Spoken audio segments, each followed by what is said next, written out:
شركة لشانه باتصال بتسيبانا هارلتنا شو شعبس.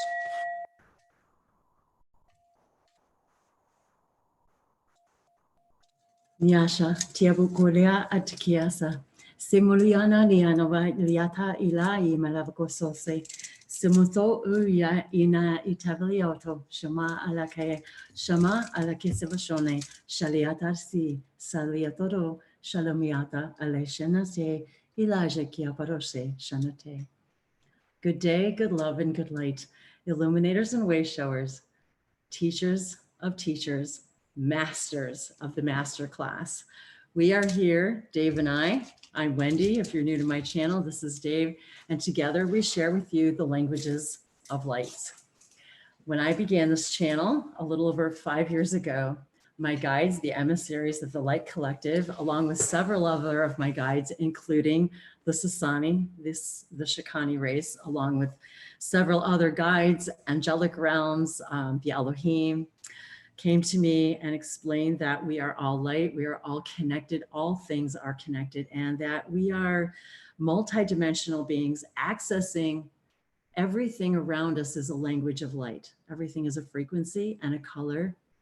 Everything is music. It's a symphony. We are all an infinite, unique universe in the multidimensional symphony of source, and how the languages of lights were brought to me as the idea that everything, absolutely everything, speaks a version of a language of the light being the one source, that everything is created from the one source, that we are all connected to this one magnificent crystal, that we are the dreams of source, that each of us were created and exist and always will exist, and that we are never ending, that this is just a focus of reality, of a small focus of the reality that we all are. We're multidimensional beings, meaning we really do exist in parallel realities, what we consider the past,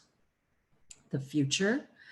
But no matter when we're accessing any of that, when we think of the past or when we think of the future, it's always now. The angels, the Sasani, have taught many of us how to navigate the nows, to understand we are new in every now, that I am a speaker, I am speaker new and you, that we are stone speakers. We speak to crystals, we speak to the angels, we speak to our guides, we speak to each other's higher selves. We are connected to each other in ways that we can't even begin to understand, really. We're just beginning to tap the surface of understanding how we're all connected and how we access each other and our higher selves, the other realms in which we all exist in, that many of us are finding ourselves remembering in dreams, remembering with each other when we hang out in these webinars and share what I've come to understand, the language of light, the languages of lights, these guides and spirits that have spoken through many of us, that even 5 years ago, there were few of us that I could find, that we could find, that all of a sudden one day we're waking up speaking these languages that we didn't understand, writing symbols we didn't understand, much like hieroglyphs, they were just stories. They were, and so many of you have come to me over the last several years, and part of what I do on my channel as well as my website, if you're not familiar with me, at languagesoflights.com, I have several different services and private sessions, primarily to help us really just all navigate through these. How do we understand our multidimensionality? What does it mean? How does it apply now here in this life? And how do we create our own reality? When I first heard those words from Seth, you create your own reality, it was the only thing that really ever made any sense to me. All of a sudden I thought, wow, if I create my own reality, how do I do that? And if I can close my eyes and meditate, how do I connect with what I call a higher self, or God, or source, or my angels? How do I channel information, meaning receive information? How do I transmit information? How do I interpret the information I'm receiving to all of you to help the betterment of me, my life, my personal life, but the betterment of human collective consciousness? The idea that everything is connected and that everything's speaking a language of light to us, that includes speech. Many of us are hand signing, singing, toning, connecting to other aspects of ourselves. As if you've been watching our Fridays, Goddess Fridays, the reason we brought this idea was that even Dave was inspired before he even met me about honoring this goddess, the goddess on Friday, and that it's a thing. It's actually, and if you've missed our introductions and some of our earlier beginning videos about how the idea was inspired about Goddess Friday, because it has been traditionally the day when the goddess is, and the divine is honored and empowered. And so we have recognized, as many of us, Dave and I have recognized, as many of us have, that our multidimensionality is represented through what we see in our what we see in our reality, what's created in our reality. So therefore, we've recognized that there are movies and symbols and all of these things that are, and television that represent archetypal energies, whether it's magic, whether it's superheroes. We all want to talk to the animals. We all want to understand how to access parts of ourselves or parts of the other planets, other entities. Perhaps you're interested in understanding more about extraterrestrials. Maybe you're interested in understanding more about how do we talk to the higher aspects of ourselves? How do we connect with God and the angels? And how all of this relates to all of that. And one of the things that we would like to really explore today more, that we've talked about in several of these, is, and shown with many of you, and I wanted to say hi to everybody. Jody, I was thinking about you now because we're talking about crystals today.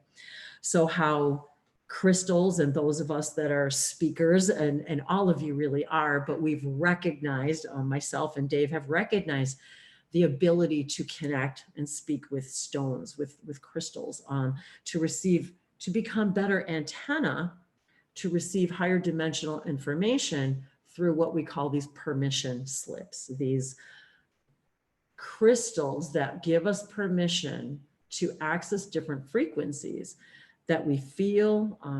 We can,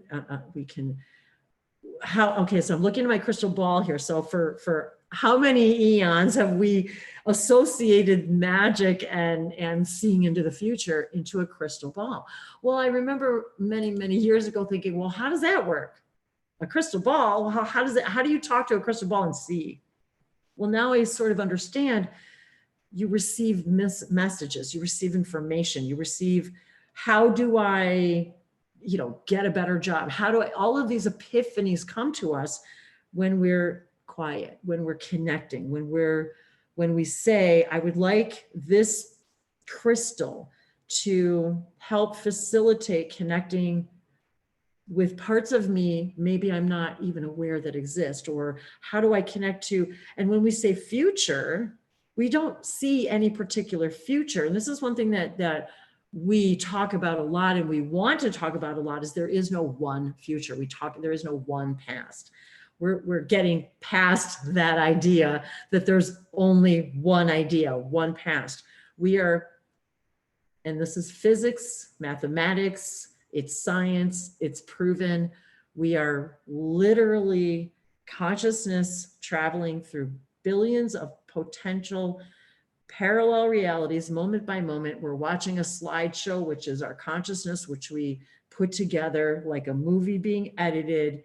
When a movie is recorded, shot, whatever you want to call it, filmed, it is not filmed beginning to end in what we call a sequence of events. It's shot at the convenience. It's different parts at different times when different players are available. And then an editor sits in a room and puts it all together like a beautiful film. And we have a linear experience watching a movie. We have a linear experience watching a television show. It's a story. We're all stories, telling stories. These are stories. They tell us stories. We know that crystals can tell us stories about where they've been, who we are. We were talking about the Lemurian crystal, which I forgot to grab. Actually, I have my Lemurian crystal too today, but today was about, as you can see, we're in black and white. Today I was guided to talk about selenite, clear quartz, and moldavite. And so those are kind of the the ideas, what we want to explore today, and whatever those stones have information for us today. And if you're not familiar, I do like to share, and thank you, Lori, if you're watching, Laura, for my crystals and these wonderful books. I refer to them literally daily, love them, love sharing them with everyone. And so this is the Crystal Ally Cards Evolution Edition. So Dave has been introduced to, and I'm excited about connecting with crystals even before he and I met. Many of you have, we use them to facilitate Reiki. So I want to say hi to Jody, Jody Reiki Medium. She also uses these crystals, as she did last week, to take us through a grounding experience using a crystal. And I'm getting all tingled, you guys. Seriously, all of a sudden, I'm just feeling this energy bursting through these crystals. And so I wanted to welcome all of you and remind you that this is an open webinar. If you'd like to, Jessica, I was just talking about you. I just got all of your messages. Hey, Jessica. Hey, Beverly, everyone out there. Thank you for waiting. Thank you for watching, being excited, sharing. I love reading your past comments. I'm very excited about that. So I love all the interactions that we all have together outside of these Hangouts. So if you're new to Zoom, you can, it's an app that you can download. If you click on the link, I believe if you don't already have it, it just automatically says, do you want to download it? You can join us in the room. We do ask that you keep your mic muted when you come in the room, just for, quality of the webinar. And we have the ability to, you can speak, raise your hand. There's a little icon to raise your hand. There's where you can mute and unmute. So join us in the room. We love to, and afterward, many people have asked about how do we hang out afterward? Well, sometimes in Zoom, what we can do is we can go off live broadcast, but the Zoom room allows us to stay in the room with the people that are in the room, even after live, where we can sit and chat among ourselves. And also when you're in the Zoom room, there's a chat box that we can interact with each other in the room. And so, and for all of you, if maybe you're not familiar with YouTube, there is a live chat button on YouTube where you can interact with everybody. We see your questions and comments. So we do try to keep an eye on it, address your questions and comments. We love hearing and seeing your interaction. And so as we go through, I'm typically just guided to a particular theme, and then the details sort of flow through as they flow through. So I never know exactly what's going to come out when and how. So I did want to offer to begin with a light language blessing and see if there was anything Dave wanted to mention about crystals, anything that we are kind of embarking on today. I've got my beautiful selenite wand here, which I wanted to show all of you. I've got several pieces of selenite, and I want to thank all of you for the gifts of selenite that you have gifted me with. I felt very just this pure, and we were talking about selenite yesterday, and we've been talking about the clear quartz crystals and quartz in general. Dave and he's been collecting different kinds of crystals, which I want to show you a little bit, which I was hoping that we might be able to touch on just a little bit today about the importance and maybe the idea of why we cut crystals a certain way. And it was something about that just reminded me of, what did they talk, was that in the Bashar event where they talked about, yes, where he mentioned about how the crystals are carved determines their purpose, their vibration, their ability to connect in a certain way for a certain reason. I was just reminded about that. And that just came from a recent Bashar event. I think the most recent one, right? The one, Yeah, I think that was last week. was it the last week one, the Eye of the Needle, or was it the, No, or the one that we just got, the parallel reality one? Yeah, and he talked about how someone had asked about crystals, I guess, in Atlantis. Yes, thank you for bringing that up. Yes. And he had said that they were cut a certain way to promote a particular vibration and also for illumination. Yeah, So illuminate, and he specifically used the word illumination. So it's interesting how I'm never quite sure exactly what direction they want me to go in. And yet there was another specific thing that I was receiving. And if you guys have been watching me for a little bit, I'm gonna pull out these symbols again. Today is equals number 15. And I wanted to reiterate that every day of the month this month equals the date. So for example, today's the 15th. If you add all the numbers today, it equals 15. There is a significance to that, the vibration of that. And so I wanted to point that out again. So today's symbol is manifest. And so I wanted to hold that up really quick for you guys so you can see it. So this is the Hebrew translation of the number 15, and below the word manifest is the Hebrew translation of the word manifest. And so in the center is the sacred circuit that we received through Bashar, through Daryl Anka, through connecting us with the Sirius energy.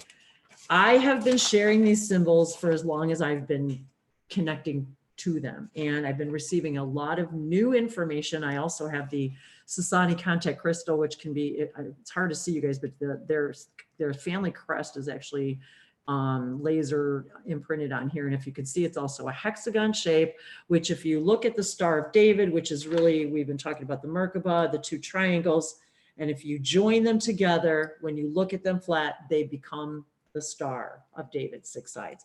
So the idea that the hexagon is in the center of I'm looking at my wall, like you guys can see it, because we have this giant Star of David on the wall. So, of which I've got pictures I've shared with you guys. So, but in the center, if you'll notice, is the hexagon surrounded by 6 triangles.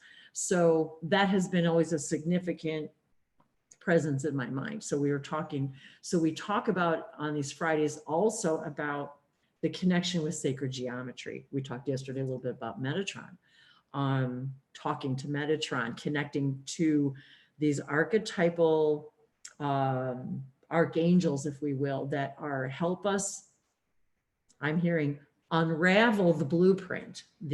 Last night they were showing me this vision of us with, was it the symbols that, the symbols and the crystal skulls, and then we're talking about Atlantis, and something about the symbols in general, and many of the symbols that many of us are receiving are helping us unlock the information that's stored in the crystal skulls. And so we're going to talk a little bit about crystal skulls today too, and how they were showing me how this information about connecting with the crystal skulls and the symbols, how it activates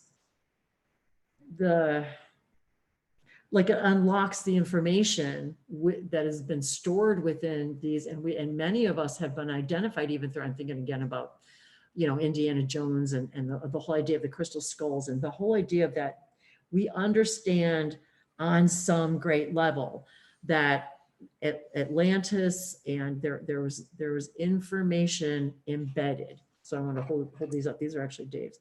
So this is the clear quartz, right? Mm-hmm. And then the moldavite. These are little tiny crystal skulls. I'll try to hold them up, you guys, so you can see them. So, and as we've talked a little bit before, and I've got a purple jade crystal skull. There's several other skulls around. So, but we all have the ability to connect together, as we've mentioned before, all of these skulls, and these connect to the crystal skulls. And together we're unlocking this information. So today being manifest and this idea of the triangle, what can we manifest today, all of us, with respect to what's going on in the world? How do we utilize, what does all this mean? How do we utilize these crystals to connect with higher aspects of ourselves, but to also bring this higher dimensional information like the shaman do, to connect with these other worlds, but to bring the information down to help the community. And in this case, it's the human collective community, the global community. So I also have my pendulum, the first pendulum I ever bought. I wanted to show you guys too. And it's all got, and one of the reasons I bought it was, I looked at everyone. I bought it at the Pyramid Conference with Bree. Hi, Bree. And I went and looked at everyone, and this was the first one I saw, and then the one I bought, because there was something about the energy of it. And I was hearing today that there's a lot of people out there who want to learn more about pendulums and how to use them and just are interested in it. So if that's something that interests you, that's something I've been thinking about doing, is doing like a webinar and just pendulums and stuff. But anyway, if you look at it also has a lot of triangles on it. And so it was the connection for me was also one of, I'm thinking about Metatron again, very mathematical, very, I'm doing that thing again. I started doing this thing with my fingers. I don't know. It's like I'm connecting to something, and it's like very weird. I'm doing this thing with my fingers the last few days. It's like I'm connecting to some really high energy, and I don't know how to explain it, but it's like, anyway. Well, first, I just wanted to say Happy Goddess Friday. Thank you.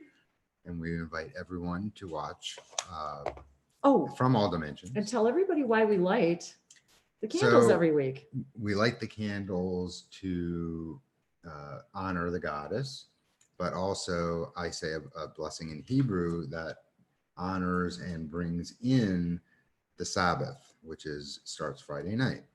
So the blessing essentially talks about the lighting of the candles to bring in the Sabbath. And typically a lot of the explanation about what Goddess Friday celebrates is the idea of honoring the goddess and the preparing for the Sabbath, which starts on Friday night.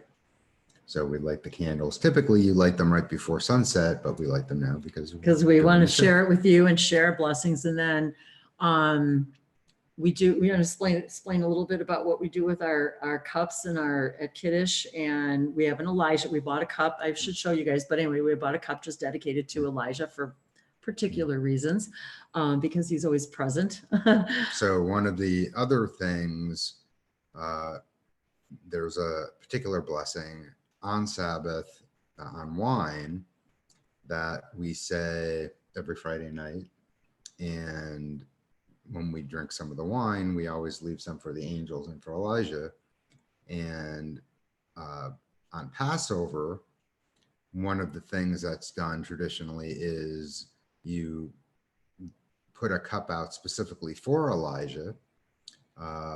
There's various different reasons, but one is to invite him into your house. He represents, when he comes, sort of the bringing of the new world. So you want him to show up as soon as possible. So we bought a specific Elijah cup that has his name on it. And it's cool. So we put a little wine in for him and invite him. And so when we talk about leaving wine for the angels, we call it our angel wine, because when we do the blessing, we leave just a little bit of wine and leave it overnight for the angels. And then usually the next morning, I usually take a blessing. Sometimes I'll take a little sip because I want to share the angel energy. So, and then I, rinse the cups. And so it's just, I don't know, it's kind of a nice, intentional way to, and then the Sabbath meaning the day of rest, correct? I mean, so many of us in certain traditions have always looked at Sunday as the day of rest, when actually, if you even the calendar, and we're going to talk about the moon calendar and the lunar calendar and maybe another time, but because the Hebrew calendar goes by the lunar calendar rather than the Gregorian calendar, is that correct? Yeah. So there's for whatever reason, see, this is why all of a sudden my guides will pop these little things in, and the candles are still burning behind us. We just let them burn out until we should probably move them over so you guys can see them a little bit better while they burn. But so we do this so that it so the calendar really begins on Sunday. So for the day of the week, really the week really truly begins on Sunday. So but that hasn't always been traditionally, it's not the same in every tradition. That's okay. But so we wanted to share that with you, that the reason why, because I realized that maybe sometimes if you're new to the channel and you're wondering, why do we do that? And so that's, and this is, I will say to you guys, this is new to me too, until I met Dave. This is all new to me, but yet I find a deep connection that happens with me and the angels and Elijah. And so it's like taking my own connections, I guess, to the next step. There's things that I feel very, as we've mentioned before, there I believe is a definitive and direct connection between when there was no language, when there was only light, and that how do I explain this? As language, as sacred geometry is an expression of light. It's everything is sacred geometry. Everything is an expression of light. Everything is energy. We're light, we're energy. So before there was actual language, there's this correlation that I feel, and maybe I don't quite understand. And there have been books written about this. Anita Meyer is one of them. I'll try to remember to put the link for you guys. I don't have the book in front of me, but the whole discussion of how light became language, and how at some point, and I'm thinking back, but when I'm being brought back to the idea of, we were talking about the other day about Sumerian and the very beginnings of language, and how even with hieroglyphs, they were telling stories through symbols, through pictures, through glyphs.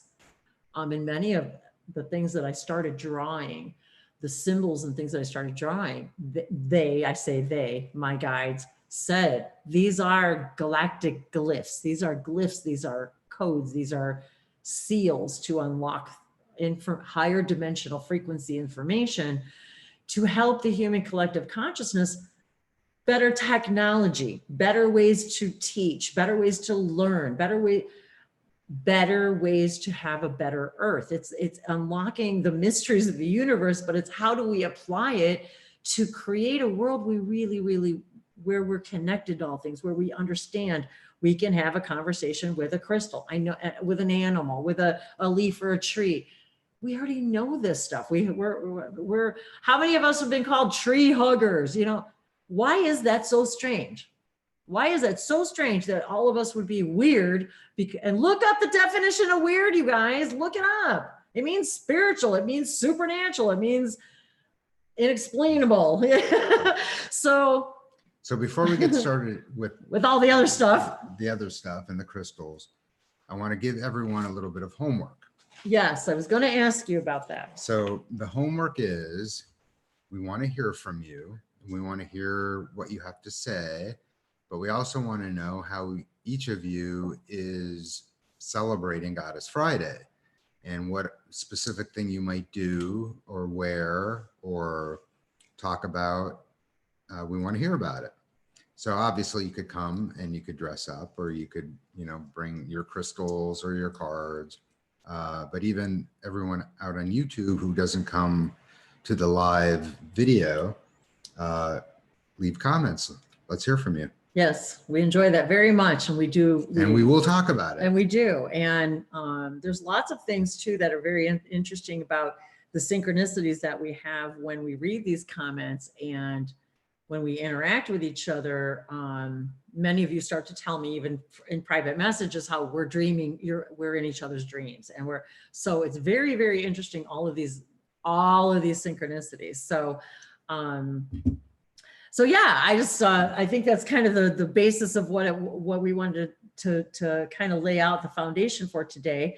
And so, but we're really interested in knowing, and I know a lot of the reason why we do this is to help us all unlock this stuff within each other. So what superheroes, what movies, what goddesses, like, obviously you guys know that a lot of the Isis energy has been really strong with me last night too. So, and actually it's interesting because this is how this kind of thing works for me too, is that when I'm tapping into, say, things like, say the Isis energy, for example, or even Bashar and the Sasani, it creates a state of being within me that creates a new antenna so I can receive different kinds of information.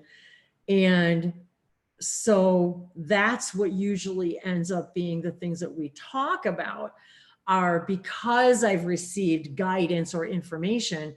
And so today it was talking about how we can use these crystals to connect with these other, I mean, the crystals we know were used in Atlantis and Lemuria and I wanted to even mention briefly too that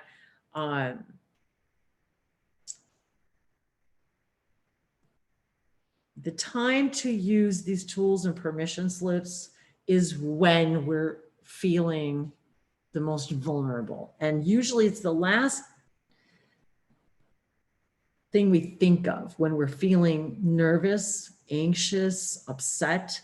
Everything that we're going through, going to the grocery store is an ordeal these days. It's like, and I know people, we can't even, like, you get to where you can't breathe. It's like you want to get out. You feel suffocating. And so people are having panic attacks and feeling insecure, feeling unsure, and realize this will pass. And yes, we're experiencing it.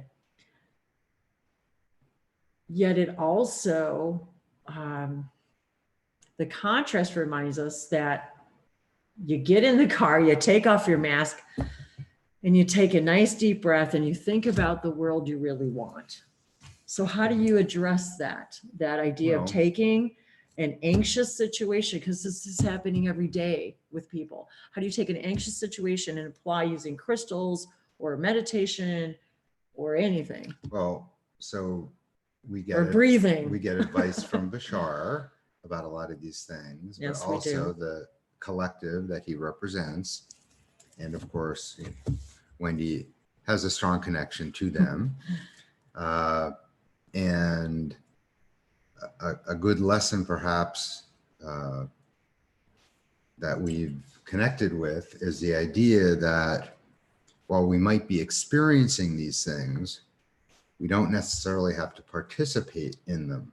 Yes. And we could watch them sort of like they're in a fish tank and we're just watching the fish in the fish tank.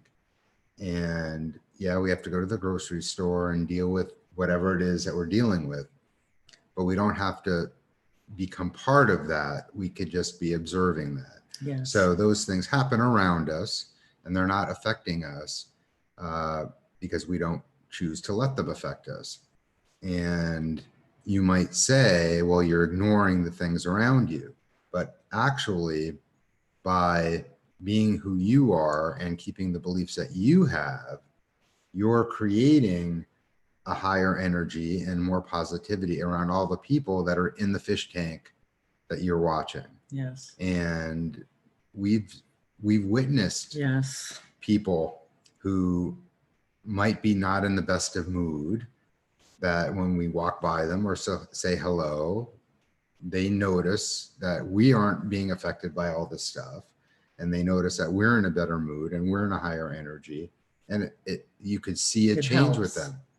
It helps. So sometimes they might smile. Sometimes, they might, the guy that's, loading the shelves might get a little more excited about his boring job.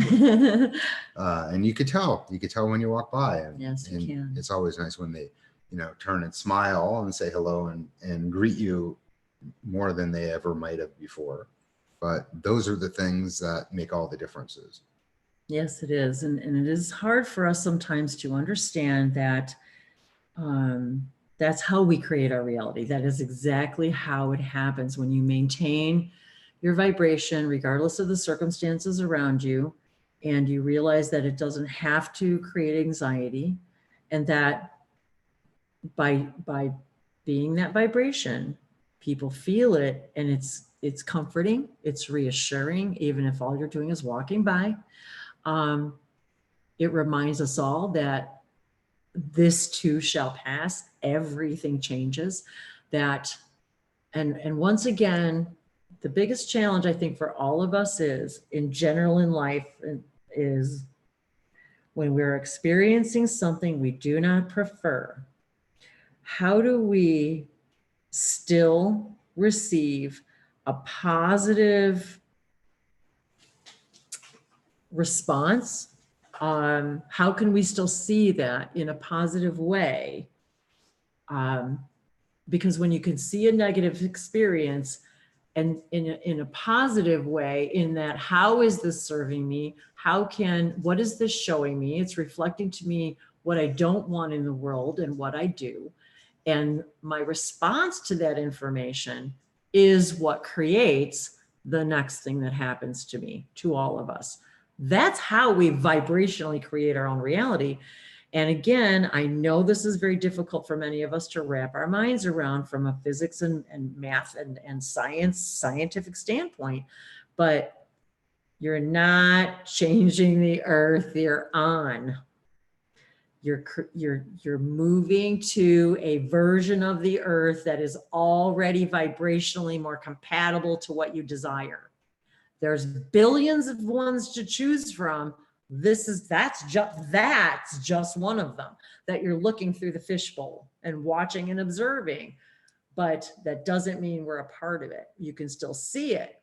But as we become more aware of our multidimensionality, we begin to understand we're able to observe all kinds of parallel realities, but that doesn't mean you have to become an active participant in it.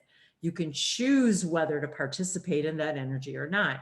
So again, it's not that we're changing the earth that we're on, we're changing the vibration of who we are, that we become more in tune and harmonious vibration with the version of the earth that already exists, that already contains all the things we want. The schooling, the buildings, the atmosphere, the pristine nature, the symbiotic communication between crystals and animals and plants. And we already know scientifically that we can hook up electrodes to plants and we can hear them sing. It's a thing, plant music. So everything is singing around us. Everything is a language of light. Everything is emitting a frequency, including us. So when we walk through the grocery store, we are emitting a frequency that says, I'm in fear or I'm not. I'm in fear or I'm in love. When I say, and there is only fear or love. That's all there is, you guys. There's only fear or love. Because when you're loving the moment, no matter what's going on, and you know that there's a positive reason for it, then you can see it from a completely different standpoint. You are vibrationally then walking through your world differently. And it changes then the versions. This is where we also have to understand, when we change our vibration and we're moving through this version of the earth that we prefer, we're also interacting with the versions of other people that are more in harmony with the version of that which we are, of that vibration. So you're not going to be interacting with people who are anxious and in fear and negative. And I was even reminded about a good friend of ours here that she had even told a very, very lifelong time friend of hers that, you know what, please, I love you. I respect your opinion. I understand where you are, but please stop sending me negative stuff and videos of fear and all this stuff in news media and news clips, or I will ban you from, I will block you. Now, I realize this sounds harsh, but there comes a point when we have to be very discerning about what energy we want to participate in. It's your choice, our choice. So that's how you change your reality. And it's got to be, and this is actually, I've been feeling this energy more and more with the Sasani, with Bashar, the way it's, you know, it's like, okay, you guys, it's time, it's happening, it's happening. So, so we're getting that idea now that, it's the train tracks are splitting. Which version do you want? So what's going on out here? I want to say hi, everybody in the room, and questions and comments. So what's happening? And then I want to share a little bit from my book about crystals. So, and I also wanted to do a little light language blessing. So, hey, Blue Star. Hey, Brandy. Hey, Jessica. I love it. Hey, Jessica's in the room. So I want to say hey to Jody, Jessica, Helen. Hi. Oh, hey, Beck's here. Hey, Beck. Hey, Beverly. Hey, I haven't seen you in a while, Beck. How are you? Mwah. Good to see you. Oh my God. So our symbols girls here today. We got all kinds of beautiful energy here today, and creative energy and stone speaker. And I already know Jody's a stone speaker. My God, of course she is. So I'm told to tell you, Jody, too, that we each have a speaker name. We each have a name within us that's our speaker name. Do you know yours yet, Jody? So all of us, I guess all of a sudden I'm being inspired. I'm getting a tingly feeling again. I'm getting inspired for everybody to ask your crystals, your stones, whatever. You pick up a rock off the street, doesn't matter. What is my stone speaker name? What is my name? What, and this is homework, another more homework.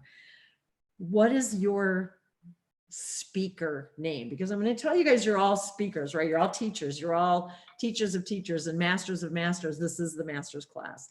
And I will remind everybody, just like Bashar says, you are the masters of limitation, the masters of limitation.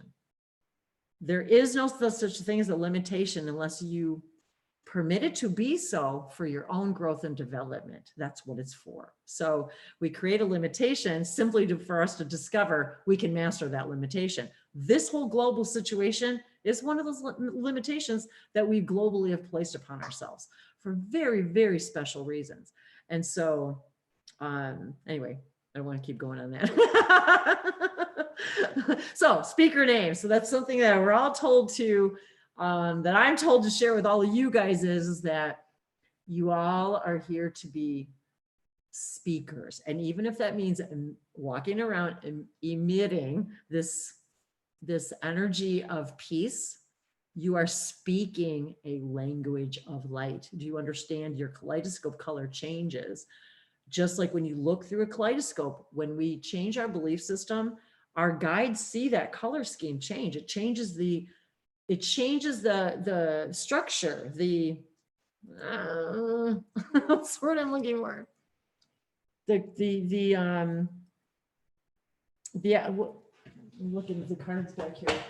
Geometry. Thank you. I'm like, what geometry? I'm looking for the word geometry. So it changes the geometry. So I pulled out these cards. I guess well, anyway, that wasn't what I was supposed to. I wasn't thinking what I was going to show you guys, but so maybe the back card is remembrance. So maybe we're supposed to be remembering, and look at the beautiful colors in that. So remembrance.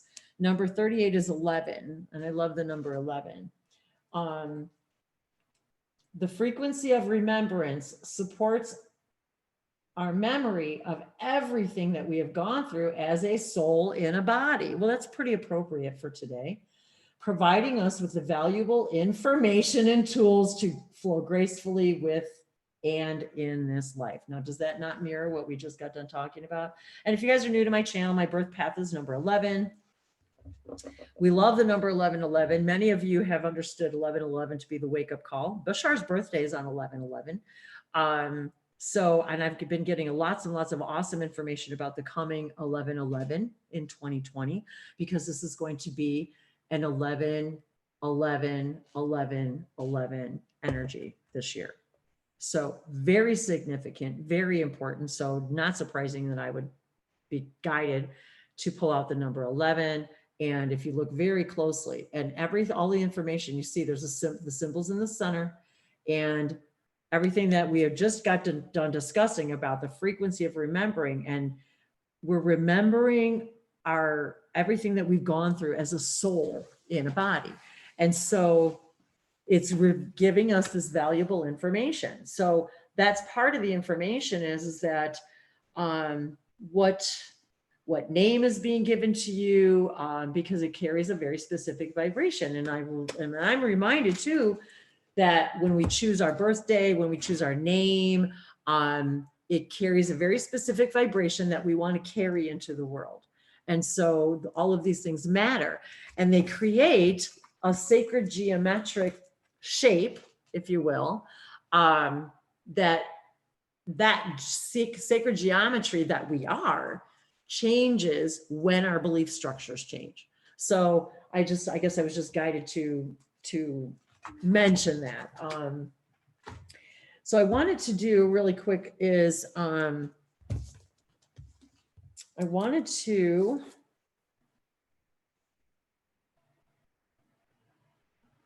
see what they want me to do first here.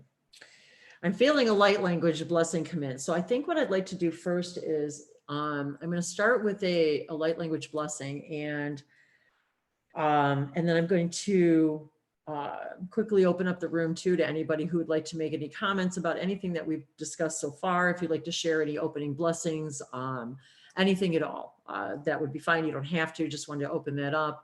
I did want to talk, I've got a couple of crystals, information I want to share with you guys a little bit.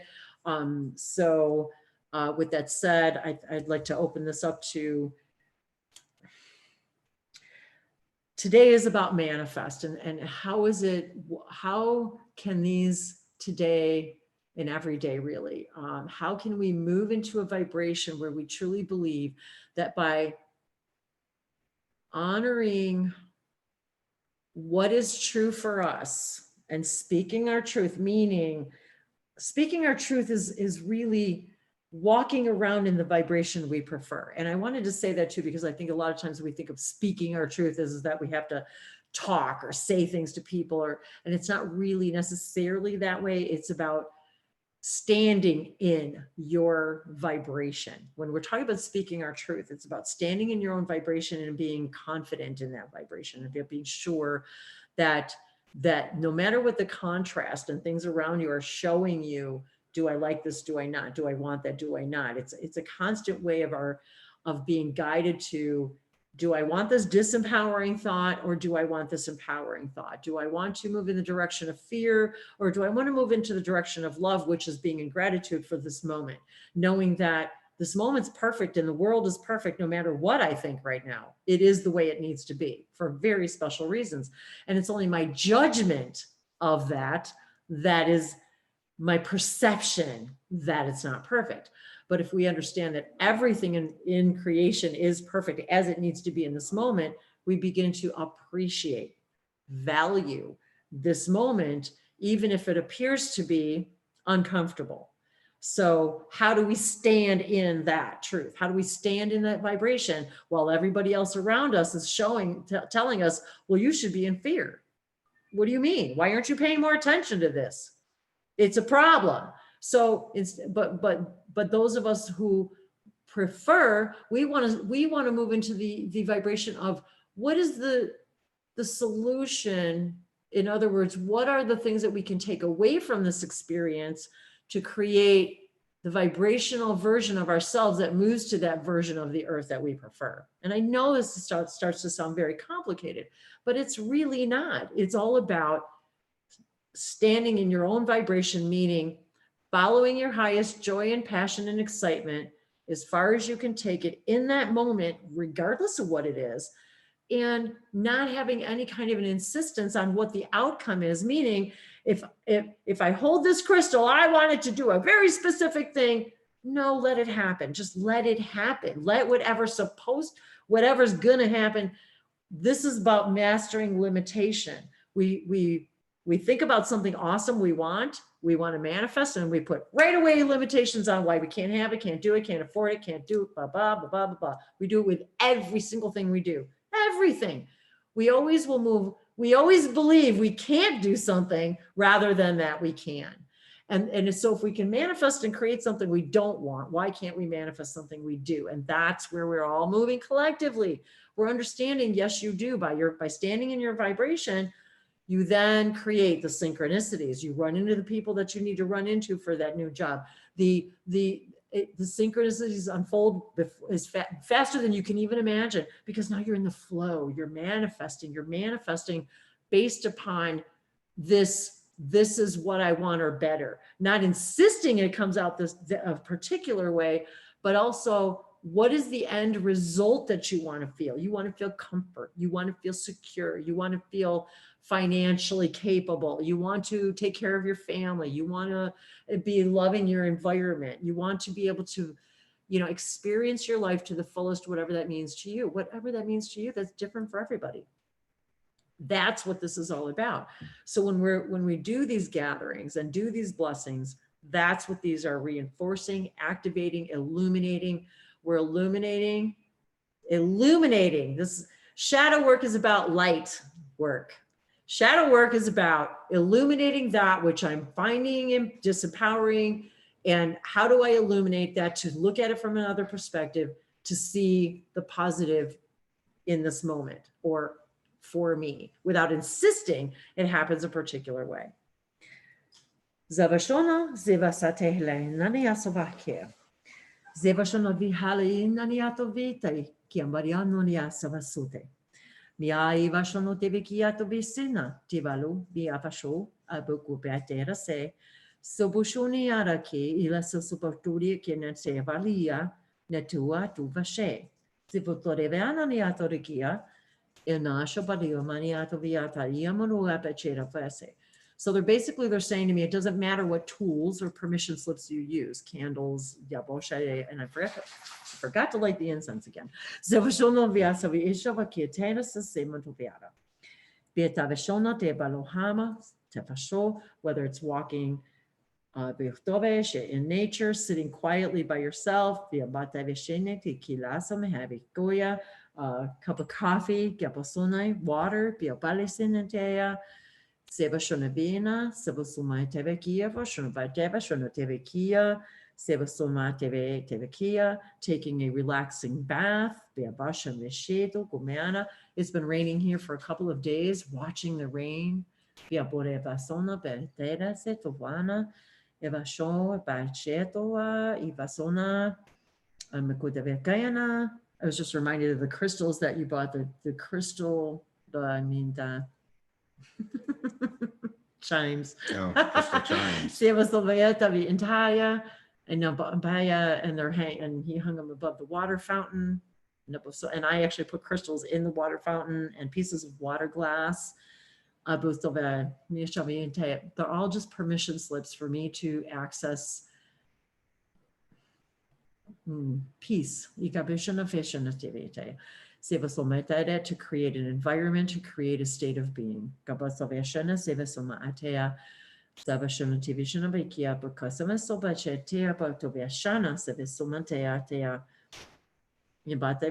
isn't that really everything that you do, you eat, you drink, you experience is to create a specific state of being.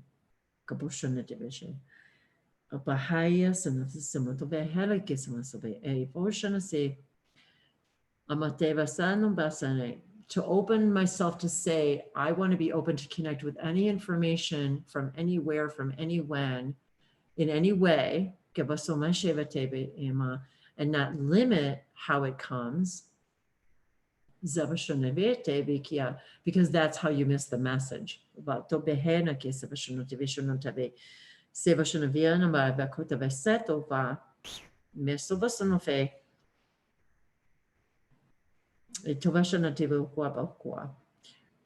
We have chosen as a collective consciousness to have an awakening. Where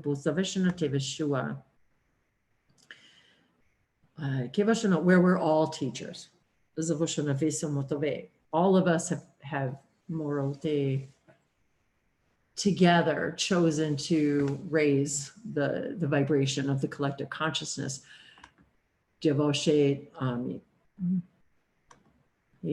All of those of the same vibration, of the same ideas of the earth that we wish for. That we all move together. I see even like fish swimming together. Birds flock, the way they swim together, the way animals gather and herd together. So because they're in the same vibration. For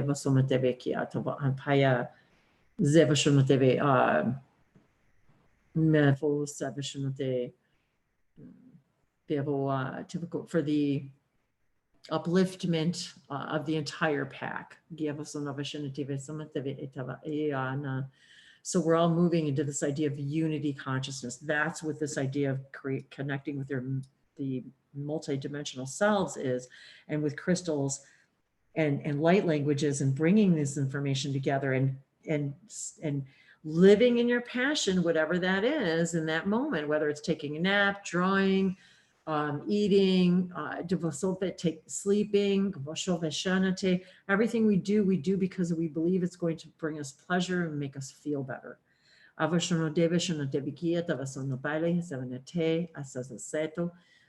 Metapashanote. We all have control over our vibration, whether we believe we do or not. Give us on the say. Allow these crystals to give us the permission to do this. Zavashanatevaki isavasuna so atakoa paleta inatea, and to activate these light languages, to activate that connection with you and your crystals, the Vashanatea, to receive your speaker name, Vajovate Vashanote, Itasena Satetea, Ashana, and to listen to Miatawea, which archetypal gods and goddesses do you resonate with the highest, the most?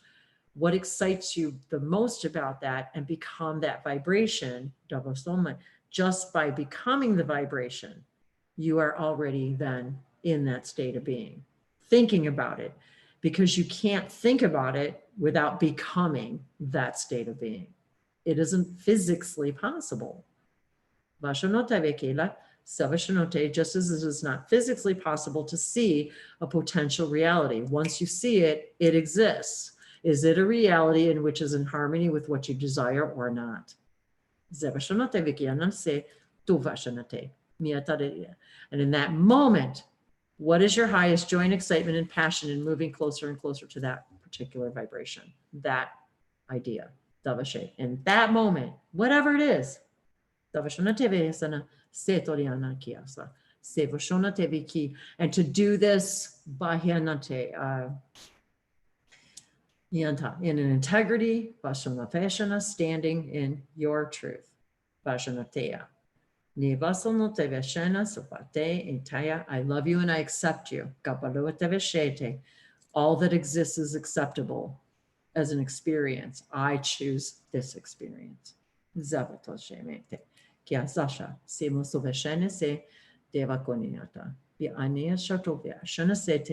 We have all been told, follow your heart. Your heart has a mind of its own.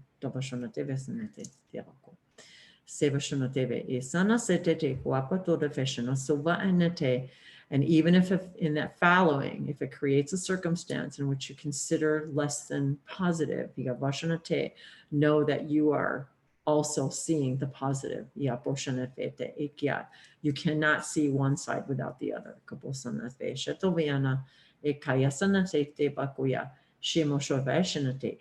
They both must exist. And being in the neutral center allows you to see both.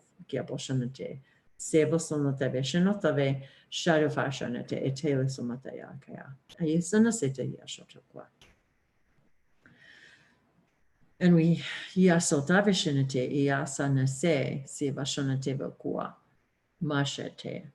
we know about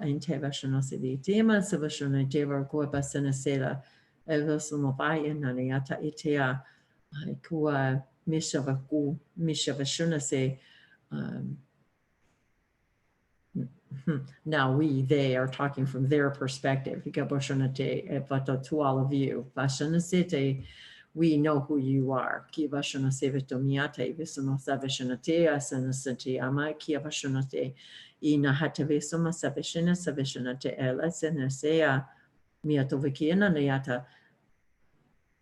Every master chooses the master class.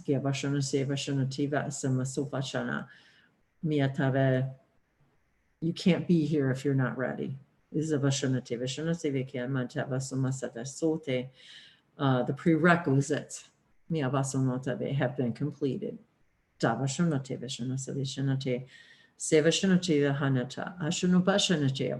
hardest work is complete.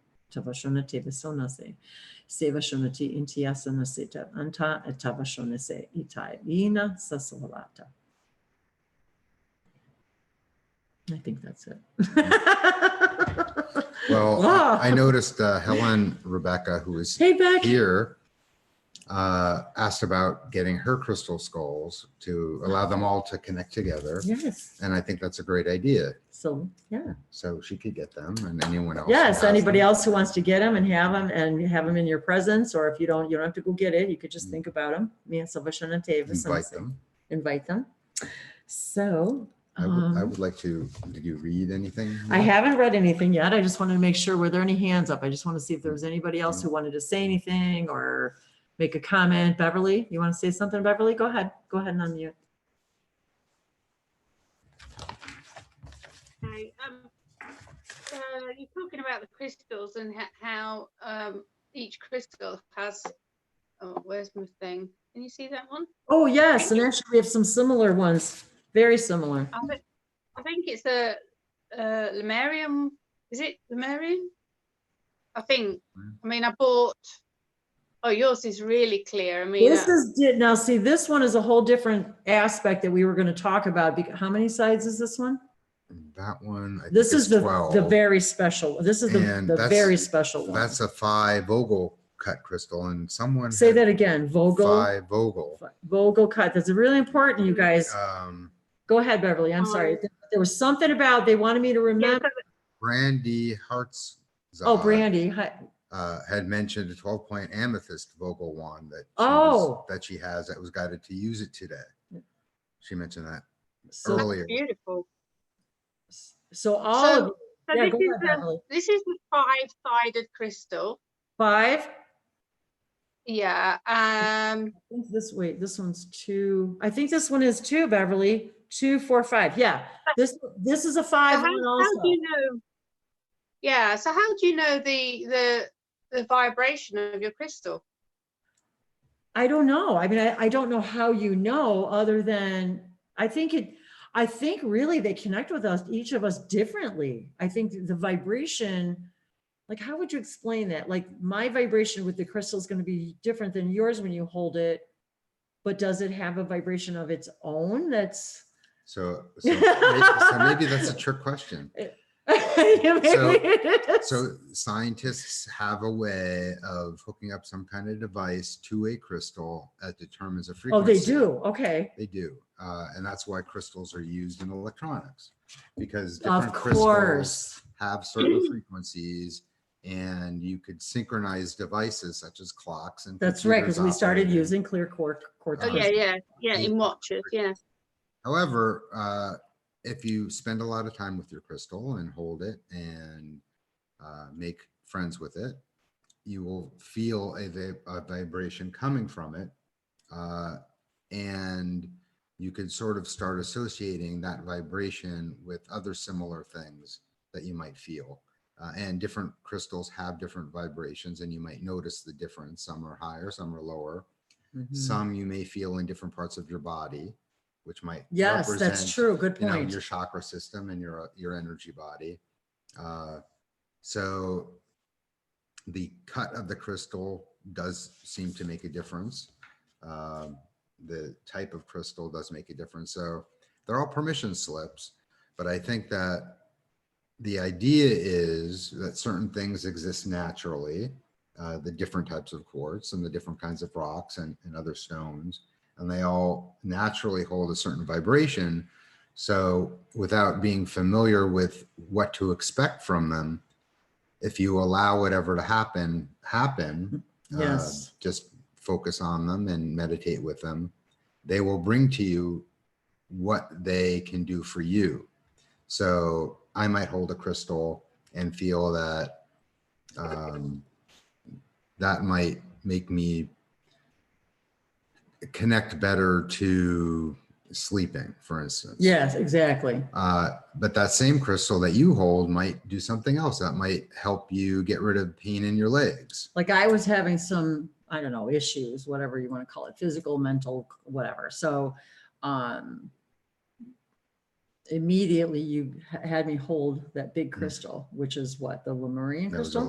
Lemurian quartz. Mm-hmm. It was, and it's very large, very large. So was there a specific intention that, you know what I mean? That from me? From you. Yes, I was told, give Wendy the crystal. And I gave you the crystal. I don't ask questions. I don't ask questions. That's another thing. we all always ask, well, why? You know, it's like, well, you know, he didn't need to know why. He just knew that the crystal said, hey, I need to, you know, she needs my help. She needs my help. So yeah, for whatever reason. But you brought something up, Beverly, that made me think about something numerically that I wonder, when you asked about how do you know the vibration, and if there's a science, is it a numeric? Yeah. So it's a numeric thing. Well, so it's measured in hertz. So it which is measured in hertz, cycles cycles per second. So I'm thinking, when you said that, okay, so that reminds me of the thing you were talking about the thing that, the tone that you play, which made me think about the hertz of the crystals. So yes, I'm wondering now too, because Beverly brought it up, about the number associated with the crystal, the number readout, because it seems to be associated, for example, with the number, what was the 97 thing that you listened to? Was it 9640? 9640 hertz is that tone that you play. Yeah. So it's like each one of these, yes, has a different hertz, and of course it's going to, okay, so it's almost like it's kind of like when we listen to music, each of us, like it makes you feel a certain way, and some people like certain music and some people don't, but it's like because of the frequency, the hertz, the cycles per second of the music itself. But and then of course the cut of this crystal is just, this crystal, when I picked it up when I very first came here, That's beautiful. Feels like the most powerful crystal I think in the house. There's something about this particular crystal that the way it's cut, and because of the number of cuts, they're very hard to find. He's been trying to find another one of this particular cut crystal, has been have not been able to find another one with this many cuts. He's still looking for one, because they keep sending us ones with less cuts, facets. But anyway, so what made me think about it, Beverly, was I'm wondering if the number equivalent, like if we say we look at it visually, the number readout, does that number somehow activate something like in you or him or me? Because there was a reason why you use that particular number too, didn't you, in that frequency? Yeah, I mean, so I guess if you think of it like a singing bowl, different sizes have different tones, and maybe even if you use the crystal on the singing bowl, each one might sound a little bit differently. I've never done this before. And I've actually put crystals in my singing bowl, then rang the singing bowl, because I was just guided to do that. So maybe it's like I'm seeing the raising of the vibration of the crystal out of the singing bowl. Yeah, so I sort of imagine the energy coming from the crystal being in a certain shape, a geometric shape. True. And when the crystal itself has different sides and different angles and different composition, the shapes are going to be created differently for specific things. Did Sean stay or did he leave already? Oh, can't stay. Oh, he said, I didn't even see you come in, Sean. Oh my God. I just let him in. Okay, there you are. I was going to say, hi, Sean. He says, I can't stay. I came in to say I love you all very much and have a blessed day or night wherever you are, all that. So Shiny Sean. Hi, Sean. Oh, I'm so happy to see you. And chemical reaction. Oh, that's you. I was like, whose name is the chemical? I saw chemical reaction today too for some other thing. So I was like, something reminded me of chemical reaction. So I just saw that back. I was just thinking about you, Sean. I swear I was just thinking about you yesterday, and I was thinking about you and thinking about your mom, and there's been some energies going around the last few days that, anyway, I've just been feeling very connected to a few people lately. And so you were one of them that I was thinking about, Sean. So it's kind of like you always seem to pop in and know exactly when my heart's been there for you. So thinking about your mom too, wondering how you've been. So Sean is from Ireland. So I love having all of you from all over the world. So we got Beverly and Beck are both from the UK, and Jessica and Jody are all here in the United States. So I love it when you guys come to visit. So good to see you, Sean. Before you read yes, some of this stuff, I do also want to mention that the shape of this also helps focus the energy. Yes, thank you So for if you saying imagine that. like it's a crystal Like a- magical wand and a Mm. beam shooting out. So if you Yes. want to, let's say you want to use the crystal for healing and your hand is sore, so you could actually use it to focus the energy at the location on your body. Or if you're working with plants or you want to energize, we talked about tea or water. Yes, Um, that's a very and good point. They're permission slips, of course. So these are sort of designed to have meaning built into them. So if you could imagine pieces of the puzzle, certain things have certain shapes, and the pieces of the puzzle have a shape that are designed to match other pieces of the puzzle and to fit in. True. So a crystal that is cut this way is automatically designed to fit into other things more easily. Yes. So if you take a crystal that, for instance, a shape like this is designed to fit into certain shapes. And perhaps something like this is designed to fit into more That's true. shapes easily. That reminded me of the card too that Jessica had mentioned, the card that I had just, where did I put it? I do that all the time. I lay the card down. I'm like, what did I do with it? When you said that, it reminds me of enzymes. Enzymes. Exactly. The function of an enzyme is specific, and it will only fit into a certain That's true. mechanism. And that's how the body works. Everything's And that's how the body works. Everything has to be worked with enzymes. It's a lock and key. It won't fit anything else. It's specific. Yes. But the trouble with that then is we don't know what our crystals actually are for. No, but you know what Jody mentioned in the chat here, Jody Lynn Runyon says, I feel called to different ones at different times, but I don't really feel physically a vibration. They just call out to me, if that makes sense. So sometimes you may not even feel the physical vibration, but it's kind of like what I'm hearing too about that whole vibration, like the dog whistle thing, where you don't feel it or hear it, but it's there. It's that, like you said, the enzyme. And that reminded me what you just said about the enzyme, but do you see how this is what we're talking about? That comment alone, what you said about the enzyme, is your higher self's way of showing you by vision of something you do understand. Enzymes. Oh, I understand how enzymes work. Let me use that as the permission slip to understand how this works.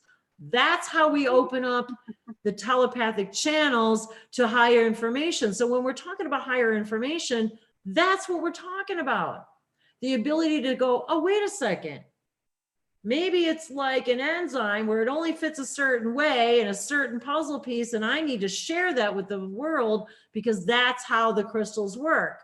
So by you just getting it, receiving it, sharing it, you just gave everybody in the human collective consciousness a piece of the puzzle that maybe they didn't know about before. But do you see how that works? You were able to receive the information in a way you can understand it and then translate it to the rest of us and go, oh yeah, that's how enzymes work. That's how the body works. Well, of course that makes sense. That's why a crystal would work. It's not really magic, but it's kind of magical, don't you think? So whatever crystal you are guided and intuitively are asked to get or use for whatever the reason, the reason why you're getting that thought is because it is going to be helpful. So just like I might feel like I want to go hold one particular crystal, that doesn't mean that that's going to do the same thing for Wendy or for somebody else. So that's why when you go around a crystal shop and you're looking at crystals, one might call out to you. Kind of calls out to you, and you feel the vibration of it. It sort of like reaches out at you, and you're like, okay, fine, I'm going to buy you now. I just want them all. I'm like. So you might be laying, on the couch, and all of a sudden you're like, hey, I think I'm going to get that crystal. We don't know why. It doesn't matter why. It's like all of a sudden you're just like, hey, I think I'm gonna go look on Amazon or something or whatever. I'm gonna go crystal shopping online. So or you can communicate with the crystals and talk to them like you can spirit and other things.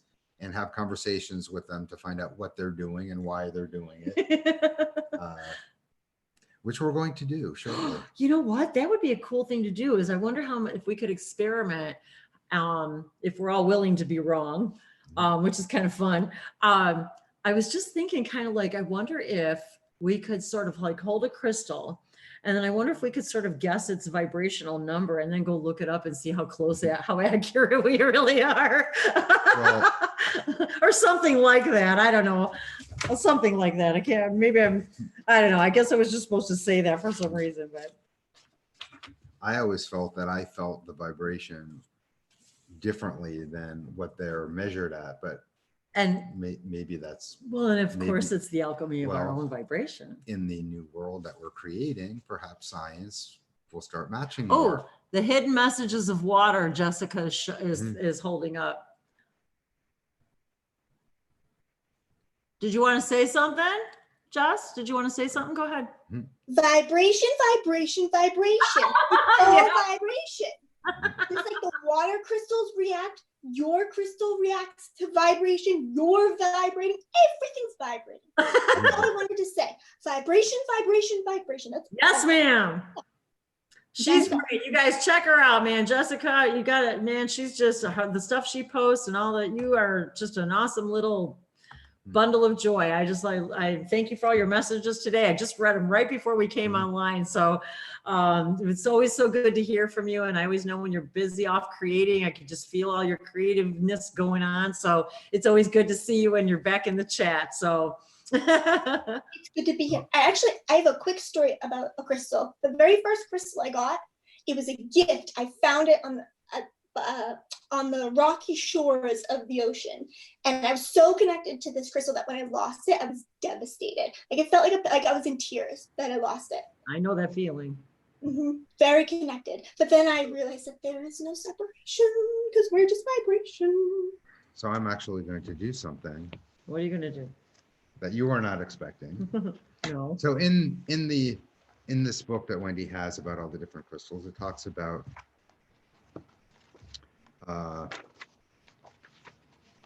messages of the different crystals and what they are. But since we were talking about talking and connecting to the crystals, no.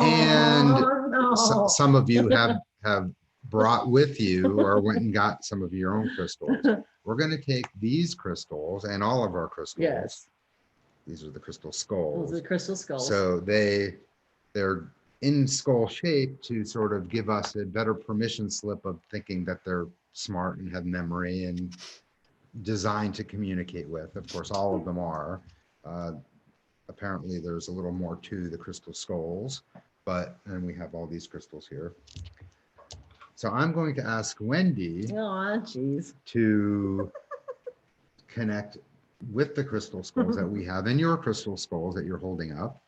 Oh, and I see backs. I got to see. Oh, awesome. Oh my God. You guys all have crystal skulls. And everyone out on YouTube, you could, yes. Since there is no time, we will, in a quantum way, be able to connect with you regardless of when you're watching it. So let's see what the crystal skulls have to say to us. And then we could read in the book what the book says about the Hey, now, I was going to let other people talk first. And you could all do this too. Well, that is one thing that they did say to me too, is that the vibration. Okay, so. Funny, Jessica just said vibration, vibration, vibration.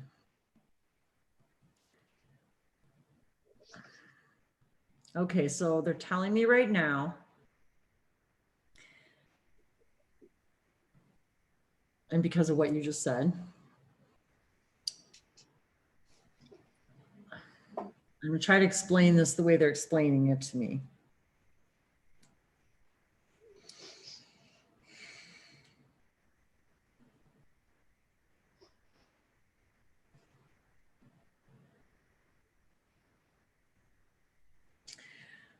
I can feel the multiple.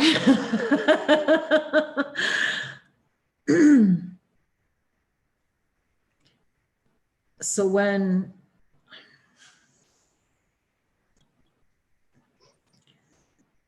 when you're connecting by intention, all of these skulls together and connecting with the crystal skulls as well, the crystal skulls and the 0 crystal skull master that is still beneath the ocean, quite near us, near the Bermuda Triangle, in the Bermuda Triangle. So they're telling me a few different things. One is as we are all connecting our skulls and our crystals, any crystal, to these skulls, specifically the skulls, because yes, they were designed in the idea of a human head for a very specific reason. And the information that's stored within them are the key codes and light codes and information that we're all unlocking that has been held there by Atlantis. That when we do this exercise together, that we're all able to tap into and unlock that information. And actually right now as I'm speaking, and I don't know if any of you guys ever experienced this, but as I talk about these things and like right now, I literally don't feel physically my body. And I wanted to explain that because the vibration of these crystals often will have that effect on people, and it may be a little weird feeling, but it sort of draws your consciousness almost outside of your body, where literally you can feel only your light body and you don't feel your physical body necessarily. And it's just a vibration. But back to what they were telling me about the vibration is they were able to unlock all the information that's stored in those crystal skulls. And then it creates they're not just connecting together. They're saying that we're actually creating a separate vibration. All of us are creating a frequency stream. That's how they're saying it, a frequency stream that is created. The frequency stream itself is created as a result of this connection to all of you, all of us, to these skulls. They're showing me how it's creating a frequency band where we're collecting the information and we're storing it there. It's almost like because we're doing this right now, we're creating a whole nother reality, a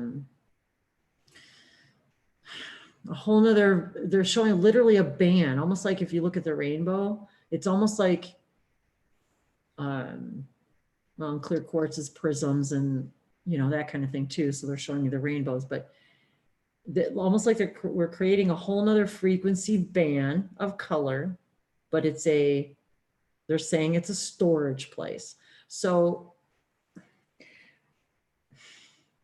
it's because of all of us connecting to the information together, that frequency that we've all just created by that connection is creating its own new frequency that all of us have access to that information, and the information that's being drawn from your skulls, our skulls, these skulls, all of them. It's like all of that information is being drawn out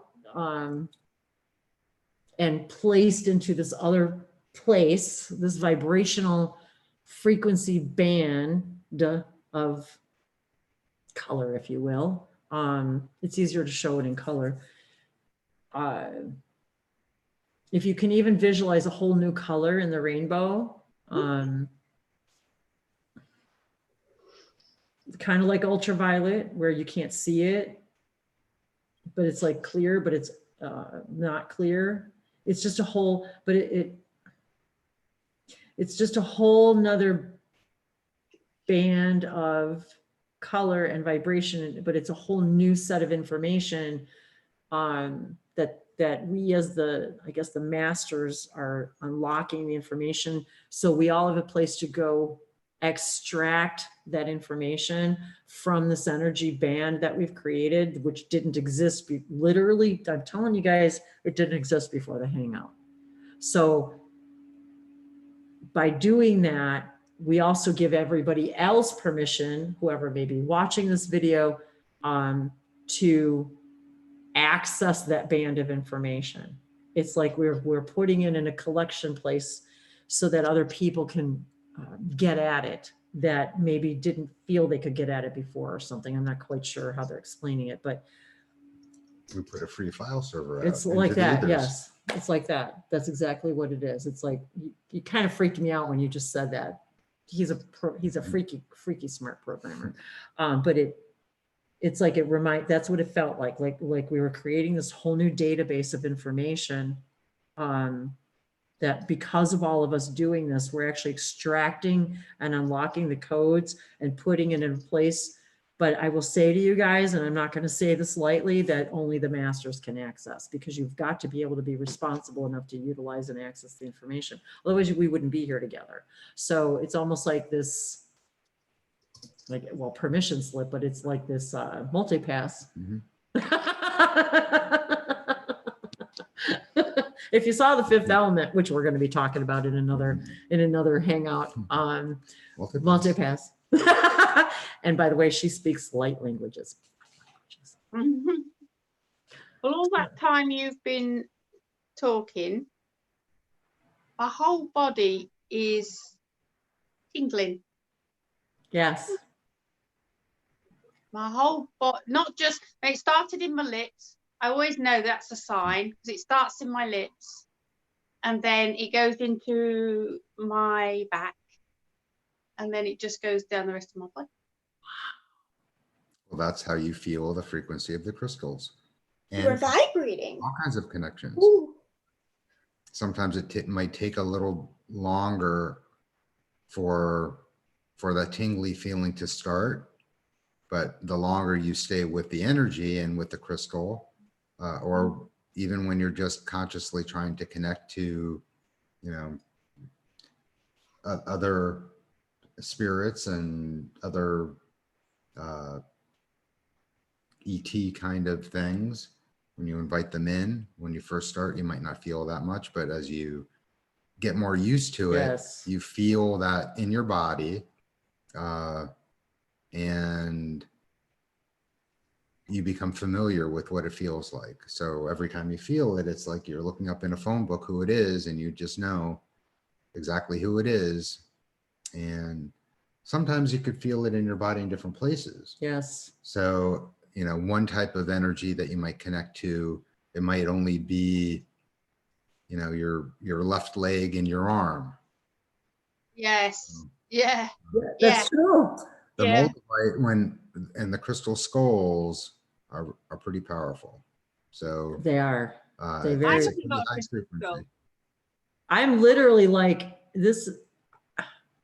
This is one of the longest times I've been able to literally maintain in a conscious state with my eyes open and talking, the feeling that I'm not in my body. It's a very interesting feeling right now that I really feel like I don't feel like my legs. It's kind of weird to be able to have a conversation and feel like I don't feel myself. It's kind of a strange sensation, but it's cool. I mean, it's not scary.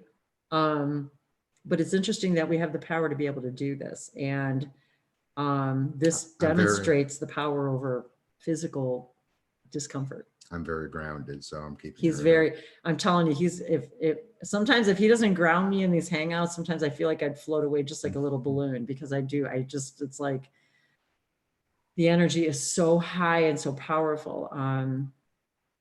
Is there anybody who wanted, thank you, Beverly. Is there anything else you wanted to elaborate on any of that? That was pretty great. Are you receiving any messages when you focus on the energy that you're feeling?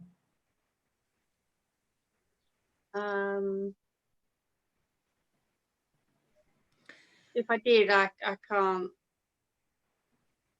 For some reason, I keep connecting to your dragon, your dragon crystal. Dragon. Yes. For some reason, I keep seeing it. I keep connecting to it. It's as if it's telling me that it has collected data. That's what it just said to me. I've collected some data. I'm always seeing dragons. It's really interesting. I seem to be surrounded by dragons. That crystal, your crystal dragon actually does a lot of, I keep hearing it. It's funny how we're talking about file service and stuff. Mhm. Well, I think data collection. Oh my God, we were just talking about data collection yesterday. Data collection. I think it might have been Bev who was once wondering about what to do with all the information that she gets. Nothing. And the sort of one of the answers is the crystals that you have are collecting the data that you're getting, and things like we just did today, where we're literally connecting that data into the ethers to make available for everyone. So you might have received information about some new anti-pollution device. Right. And you're not going to be the inventor of that, but somebody is, and they're going to get that idea now because your data, you might exist in another reality where you're a specialist in getting rid of pollution. Right. And your higher self has sent you the data to collect for Earth. So someone here who can do the job will get that idea and be able to actually create the device that gets rid of pollution. So that's why we say you don't necessarily have to do anything. You just have to be in your highest vibration all the time, because you are doing stuff that you might not even be aware of. That is a very, see, those are really good points. And this is the stuff we actually have conversations like daily about, just these kinds of things. Well, I must have loads stored in my data, because I'm always coming up with ideas and thinking, why has nobody invented that yet? Right. And that's how it happens all the time. And he's right. It's because you've already visited these realities. You already know it exists. So you're bringing that information into the ethers and you're feeding it to the collective consciousness. So the guy who really is excited about really inventing that thing can bring it into creation. But you see now, this is what we're talking about, you guys. That's how you create the version of the earth that you prefer, because now you're creating a version of the earth that contains that invention. That's how that works. So that when we say that's how you create your reality, that's what we're talking about. It's not. That's what, strangely enough, that's what I've been doing all this week. Well, I'm forever thinking of things that can help humanity. And of course, I'm really interested in Tesla. And a lot of me too, ideas. big time. Oh my God, I've got a drawing of the freaking Tesla coil and space-time in my book. And a long time ago now, what got me intrigued, it was like, and I knew that this, at that point, I wasn't anything to do with spirits or just an ordinary person at work, but I got this, what do you call it, a euphoric moment about magnetism. Yes. And it was like, oh my God, this is the future. This is where we need to be looking. I mean, I didn't know anything about Tesla, even though I do science. You know, I'm not into physics. I'm a biologist and a chemist. So, so then I got into finding out about Tesla and his inventions and what have happened to them, and how other people have replicated some of Tesla's inventions for free energy. Yep. And I'm so passionate about it that me this is too. what we need to do. So if I'm going to think about something, I really want it to happen for the world to have free energy. Me too. And that I've been that whole thing about Tesla and free energy has been something in my consciousness for as long as I can remember, as long as I found out about Tesla and his work. And so very interesting how many of, and this is where what we're talking about is moving to a version of reality of Earth that already has free energy for everyone, in which that is already reality. And it's funny how then we wake up the next day and realize, oh, somebody's invented this new thing. We talk about this, we were talking about it yesterday, how we want something and then we wake up and then the next day you realize, oh, there's a post about this thing that I got, and you realize all that happened is we moved to a version of reality of an Earth that is now having more representative of those kinds of things. So as soon as you talked about free energy, we all move into that direction of those who are in that same frequency band that want that are going to move in that direction. So that is how we make those changes, how we become the Earth we desire. So very, very interesting. Very, very, very interesting. Jessica, did you have something you wanted to say on that? You had a lightning bolt flash inspiration. Hello. I like how you talked about the filing system, right? We made the filing system. All the files and information, it's been there. It's been there since the dawn of creation. But we can't reach it because it's at each file, each level of information, the free energy, it vibrates at a certain vibration. And if we're not at that vibration, we can't access it. That's when you're talking about light language versus how, like when language was created. Language was created because we couldn't reach the vibration of light language. It's just our way of interpreting it in a linear form. True. Very true. I always think of it as an upside down triangle where you have all the data up here and it's got to filter down and condense into a lower density that we exist in.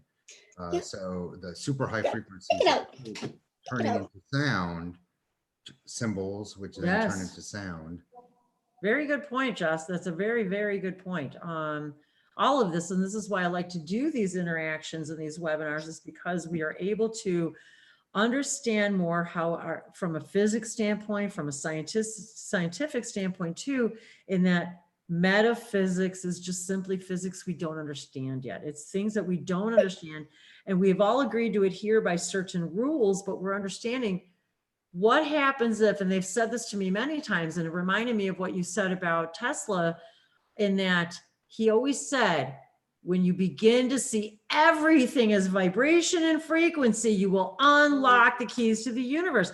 And when you were talking about magnetics, we were just talking about magnetics because we have this little magnetic moon that literally floats on the cylinder, but it's a magnet. Yes.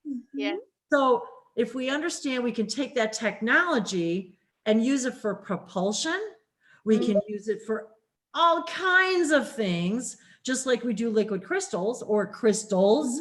We forget there was a time, you guys, when there was no such thing as a digital clock. A digital clock is responsible because of crystals, crystal quartz in our watches, all of these things that diamond cut lasers, they're diamonds, people. So this is what we're realizing, is that if we, as Tesla said, if you begin to see everything as frequency and vibration, you will unlock everything you need to know about everything, including free energy, how to vibrate your body at a particular frequency vibration that it no longer contains a disease.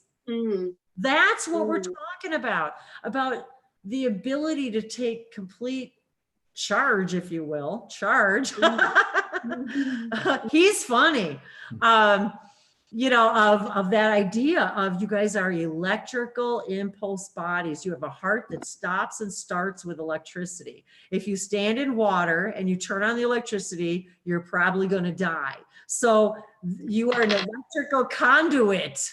You're filled with water. So we're able to connect with everything. That's what electricity shows us, is that unless you stop it, there's nothing to stop it.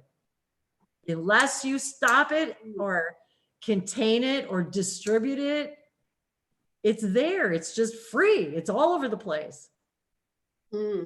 So that's what we are, free energy. I was just about to say, just like us. Yes, we're all We free energy. We are. spiraling out ad infinitum forever, just forever and always and everywhere. Ridiculous. I wanted to, so I started out with the selenite because I was guided this morning right away about bringing out the selenite. And I wanted to say that it's very fitting because this card for selenite is about the higher self and the rainbow. So look about what we were talking about today. And I just realized as I was looking at the card, as it's connecting with our higher self is always holding on to us and connecting to that rainbow and the pillars. So you can see the selenite, and selenite is about the higher self. The chakra is the crown. Affirmation is, I am a reflection of the divine spirit. Selenite is the most beautiful of the gypsum minerals. It forms in clear wand shapes with striated sides and occasional water inclusions, as well as in a beautiful fishtail, starburst, and opaque desert rose formations. Its color ranges from colorless through yellow and peach shades to opaque brown. Though its appearance can vary widely, its energy is that of assisting us in manifesting. See, I never read this. I did not read this, you guys. Today is number 15, manifest. Assisting us in manifesting our higher self energy and soul pattern into our physical body and life. And it does go on and on. So there is more information with that.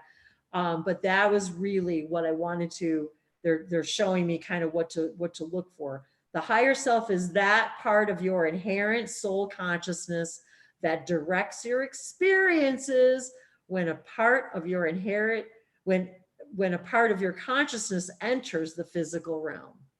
So, and if some of these, now I didn't realize that selenite came in so many colors. To be honest with you guys, I've never really seen selenite in anything but white. So today's energy today was about the purity, the clarity, the white, the crown. And then it's interesting, then Dave brought out the crystal skulls because I was talking to him about the clear crystal. And where's my clear crystal card?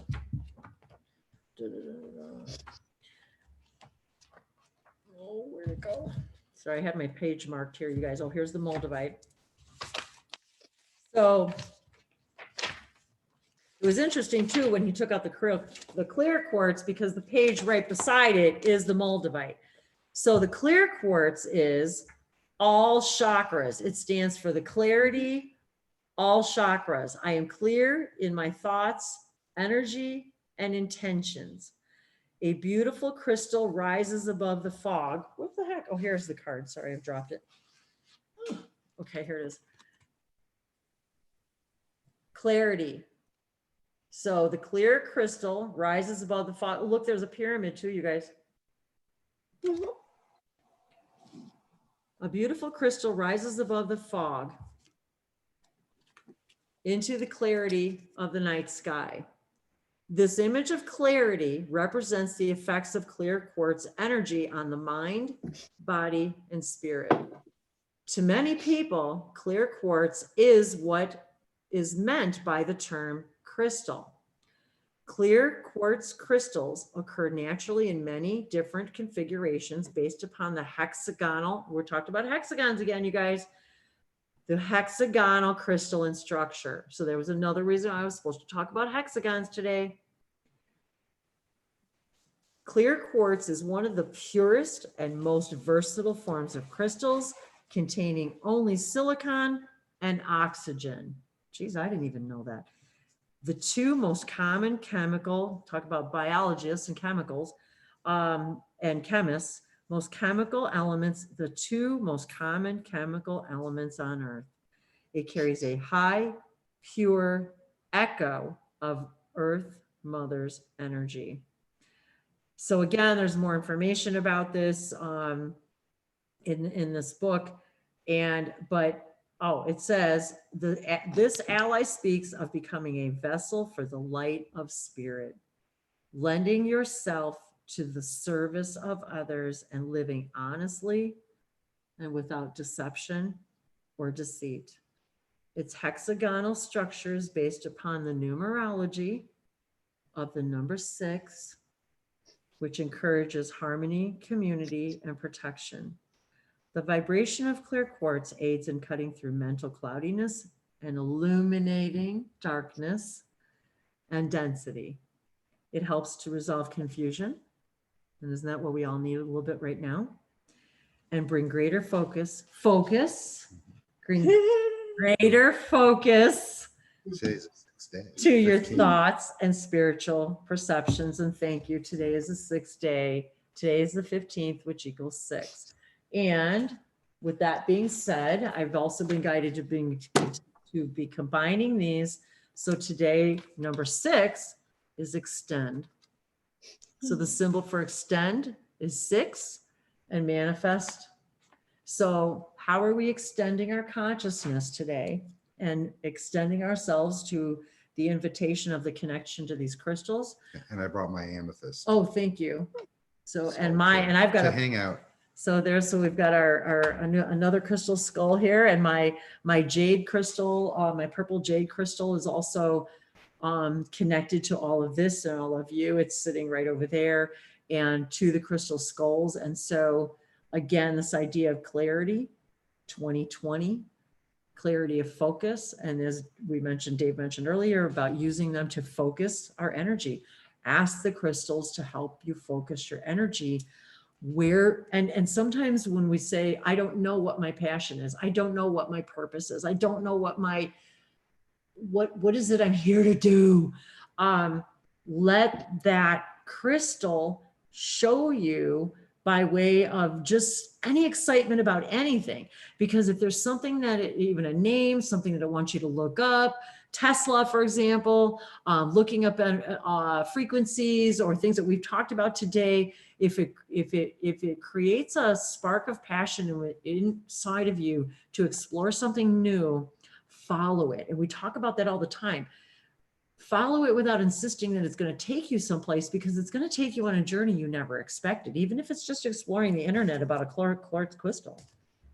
You know, it happens to us all the time where I'll get an idea. It happened to me the other day where I was thinking about someone, you know, from when I was little, and I looked up the name, and then the name turned out to be something completely synchronistic to something he and I were talking about. It was just, that's why I was guided to look up the person's name, which ended up having nothing to do with the person, but it had to do with the information I was supposed to see and learn in that moment for my own soul growth and development, and our connection to validate a connection, something I was feeling, a question that I had about us. And so it gave me that information I needed right then.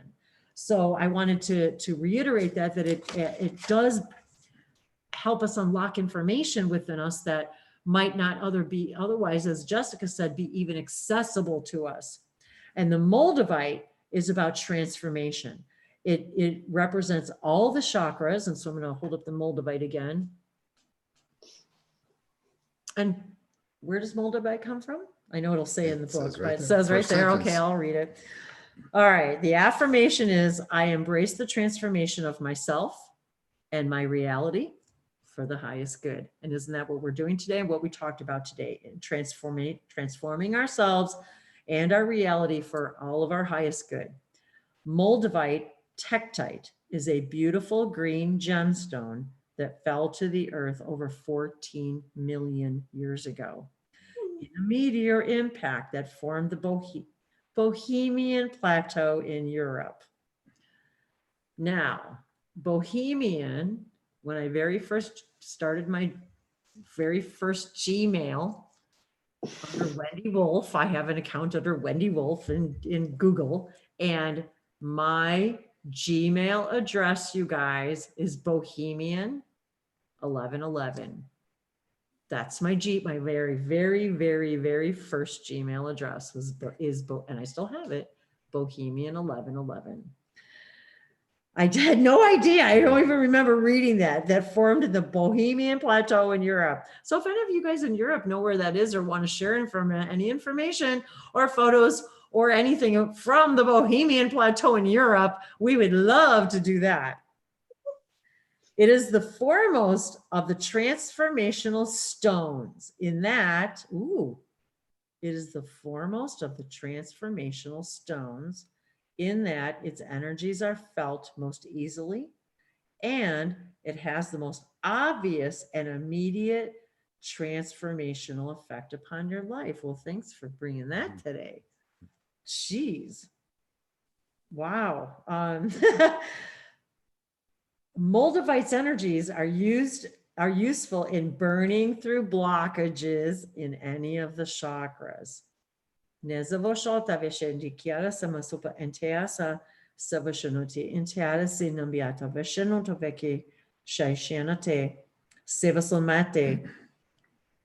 Oh, no wonder. It is a potent stimulant to the psychic senses and tends to accelerate your spiritual development and path. It is a strict and some say merciless teacher. The appearance of Moldavite in your life heralds a time of drastic growth and changes. Wow, you guys. People's things or life's lessons that or life's lessons that no longer serve you will drop away, clearing the path for the higher good to come. And this is what I wanted. This is what we're talking about today, you guys, with everything that's going on. This is not always an easy process. But if you are prepared to surrender to the will of the divine, that's what these hangouts are about, is about empowering and activating the divine within us. It can be cathartic, cleansing, and exciting time of spiritual unfoldment. Moldavite has been valued for its transformative spiritual energies for at least 25,000 years and probably longer.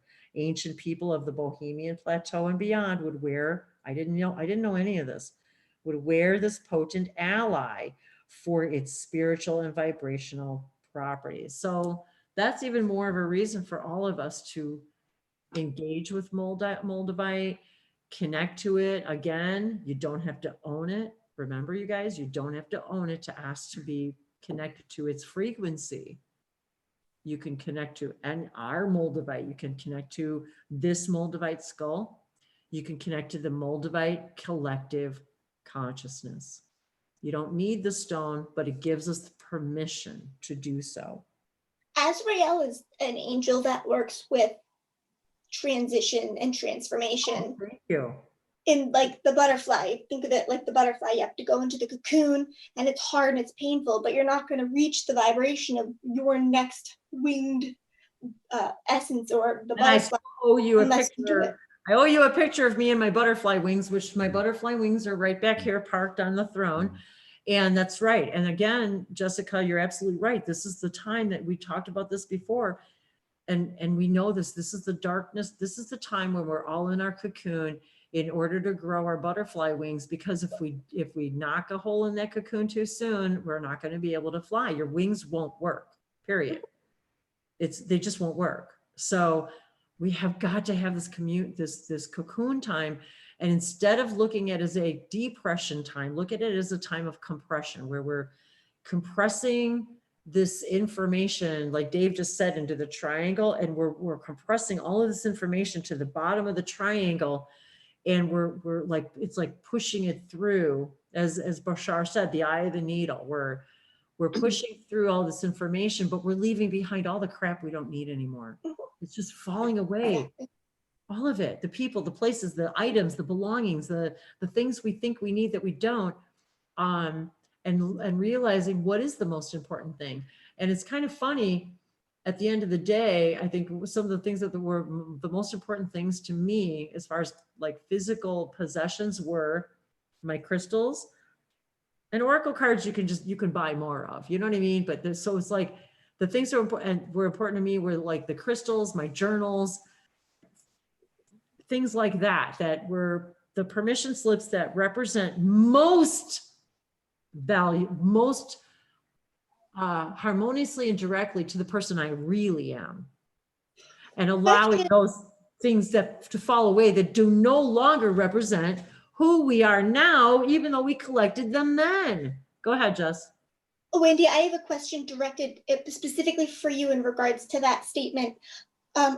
What would your most precious thing be if all physical, the crystals or cards, if you were just out with nothing, it was all gone? Would the things that, the feeling that those gave you, would you still be able to access that joy? And if so, are you able to find a new vibration of what truly brings you joy?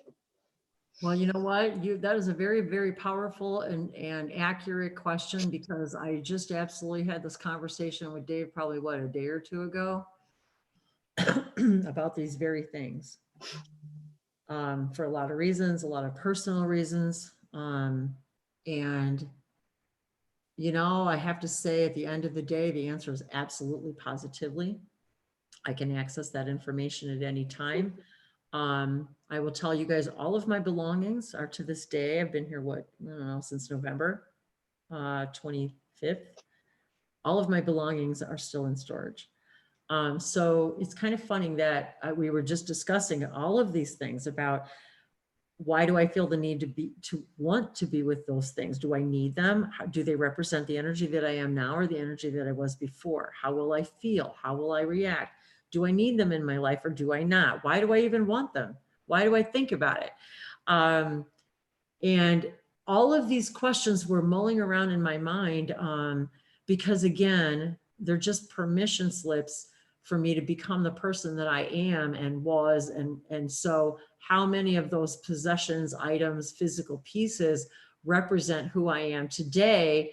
They represent, and I honor them as they brought me, they gave me permission at the moment to be the highest version of what I was then, which brought me to the highest version of I am now. And I will say at the end of the conversation with myself and Dave, really the answer was that I could be, I think my words were, I could be happy in a cardboard box with nothing. Yes. Because at the end of the day, this is the only thing that matters, is the state of being. That's the only thing that matters. So if those possessions bring you to that state of being, that's fine. But recognize you wouldn't be able to be at that state of being without it. The possessions don't mean anything. You couldn't even be at that state of being if you weren't already vibrationally able to. So I can sit and think about all those journals and the symbols and all the things that I've written over all the years. If they all went away today, would it matter? Probably not. Truthfully. It's funny because but as Dave mentioned too, yesterday, today, whatever, we were talking, but it's fun in the collecting of it, the finding it, the using it, the playing with it, the receiving it, the opening. It's distracting you from yourself.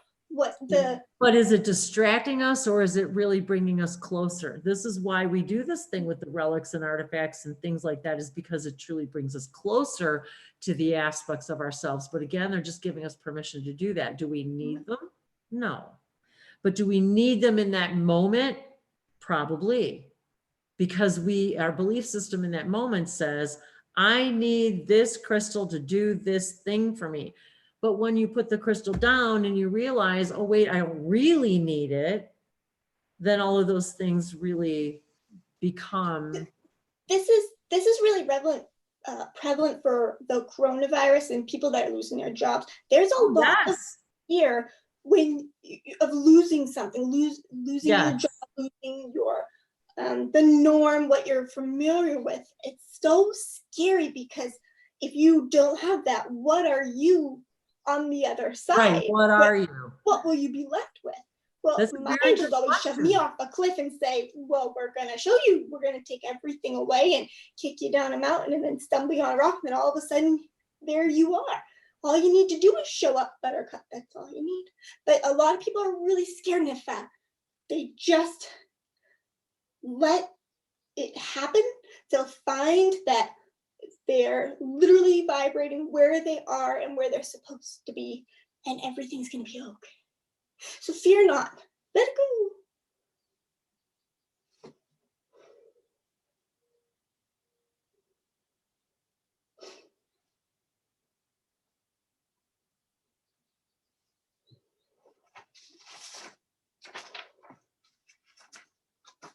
Have we lost Wendy? Where's she gone?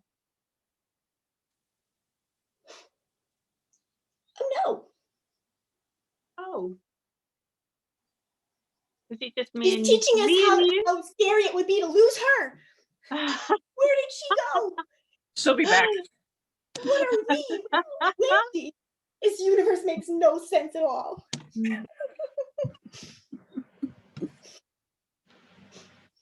I was just thinking about what you said to Wendy with the question that she was answering, and it suddenly came to me that we're using the crystals as a tool to teach us about vibration within ourselves, because our bodies, everything in our body vibrates differently. I mean, that's how molecules work, that's how the atom works, you know. So we're trying to get in touch with these vibrations. So we need the crystals to show us the way. That's a very good point, Beverly. But eventually we won't need the crystals, because we will We'll be the identify the crystals. vibration. We'll be crystalline. We'll be the crystals. And we The actually crystals already are are. vibrating We'll to be us. transforming. whispering.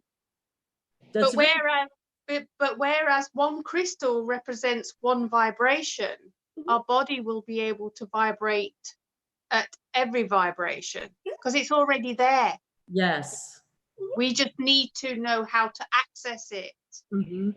That's a That's very why good we need point, the Beverly. I guess I never thought about it, because everything is teachers of teachers. So the crystals are also teachers. So you're right. It really does teach us about vibration, about how to recognize vibration in our bodies. We're taught that certain crystals activate certain or illuminate certain chakras, like we talked about just now, all the chakras, or the crown chakra. So we know that they do that. So that is a very important part, a very important point, that it really is teaching us how to recognize our own vibration, our own heart chakra vibration, our own crown chakra vibration. But then you can lay the crystal down and realize, okay, now I recognize my own vibration. So that's a very good point. When you were talking about the frequency and the numbers, that's what made me start thinking about that, oh, okay, it's a recognition of a frequency. And so that's a very good, but you see how now you're receiving that information as a higher antenna because of this conversation. Now you're able to bring that information to us and say, wait a minute, guys, they're the ones teaching us about the vibration, to recognize the vibration in our body. Whereas we thought it was the other way around. We thought it was our body, reaching out to the crystal, where it's really the other way around. The crystal teaching us to recognize that vibration in our body. So that's a very different perspective of their job as a co-coordinated, element co-creation, alchemization for us, how each thing teaches us. It's all the language of light. So if you think that every organ in your body has a different vibration, Yes. including, I mean, people think that cancer is something that is comes and is put in your body, but it isn't. It's just a cell that goes rampant. It just starts growing and doesn't stop. But if you know your own vibration of that part of your body, you can deactivate it yourself. Yes, exactly. Cancer is like nails on a chalkboard. When you hear it, it just like, that's a horrible vibration. And your body's not supposed to be in that horrible vibration. Your cells and all these perfect, beautiful systems that just work so purely perfect, it gets this awful vibration, and then it starts to in these funny ways because it's not supposed to. I hate that sound. Yes, that's exactly right. Painful, isn't it? What is that? You Well, can't hear it. It Feel it. feels uncomfortable. I think Feel it.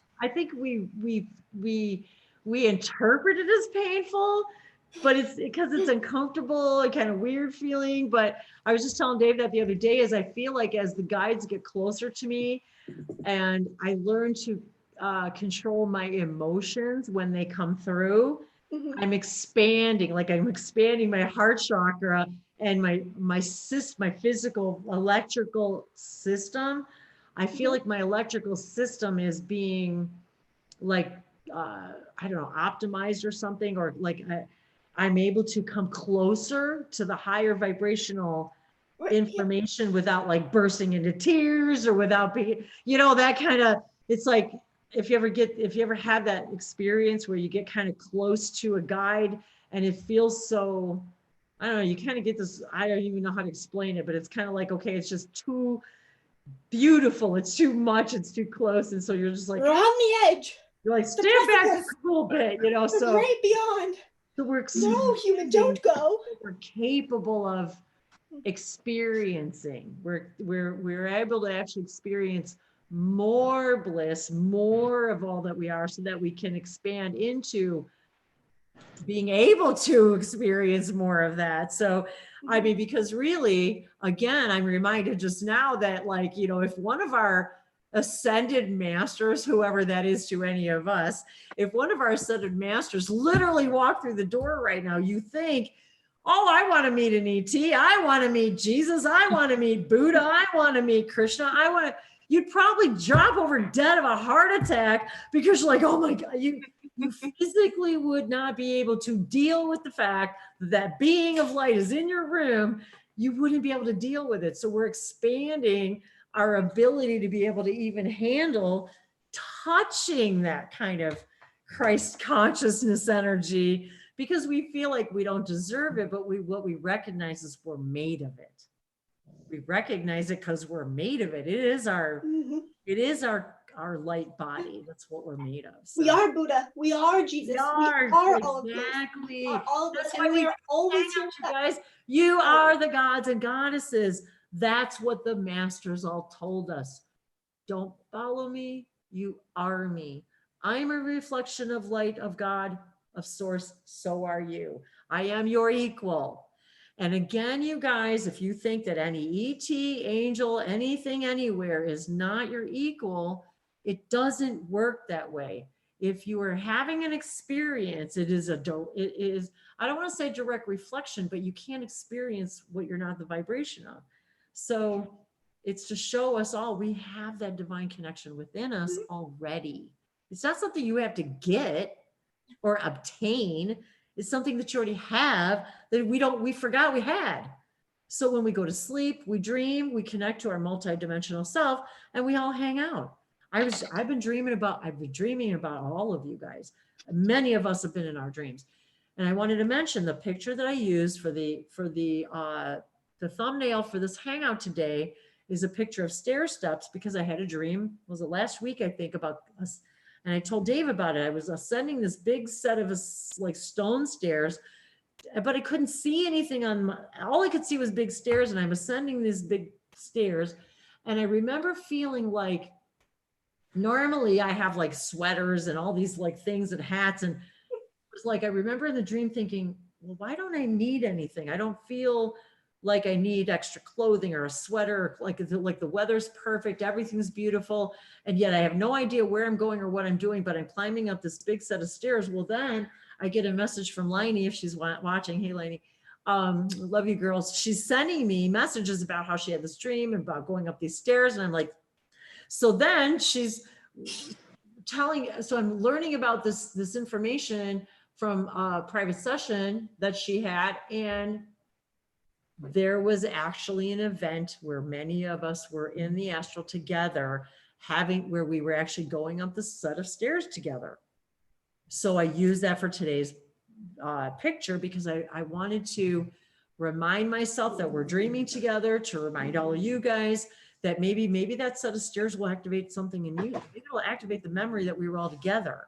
doing this, whatever it is that we were doing. But I can guarantee you, almost every day I wake up, I remember being with some of it. And Beck, I know I've been with you recently. I felt it in my dream the other day. I think it was yesterday even. I woke up thinking of, and dreaming about light languages and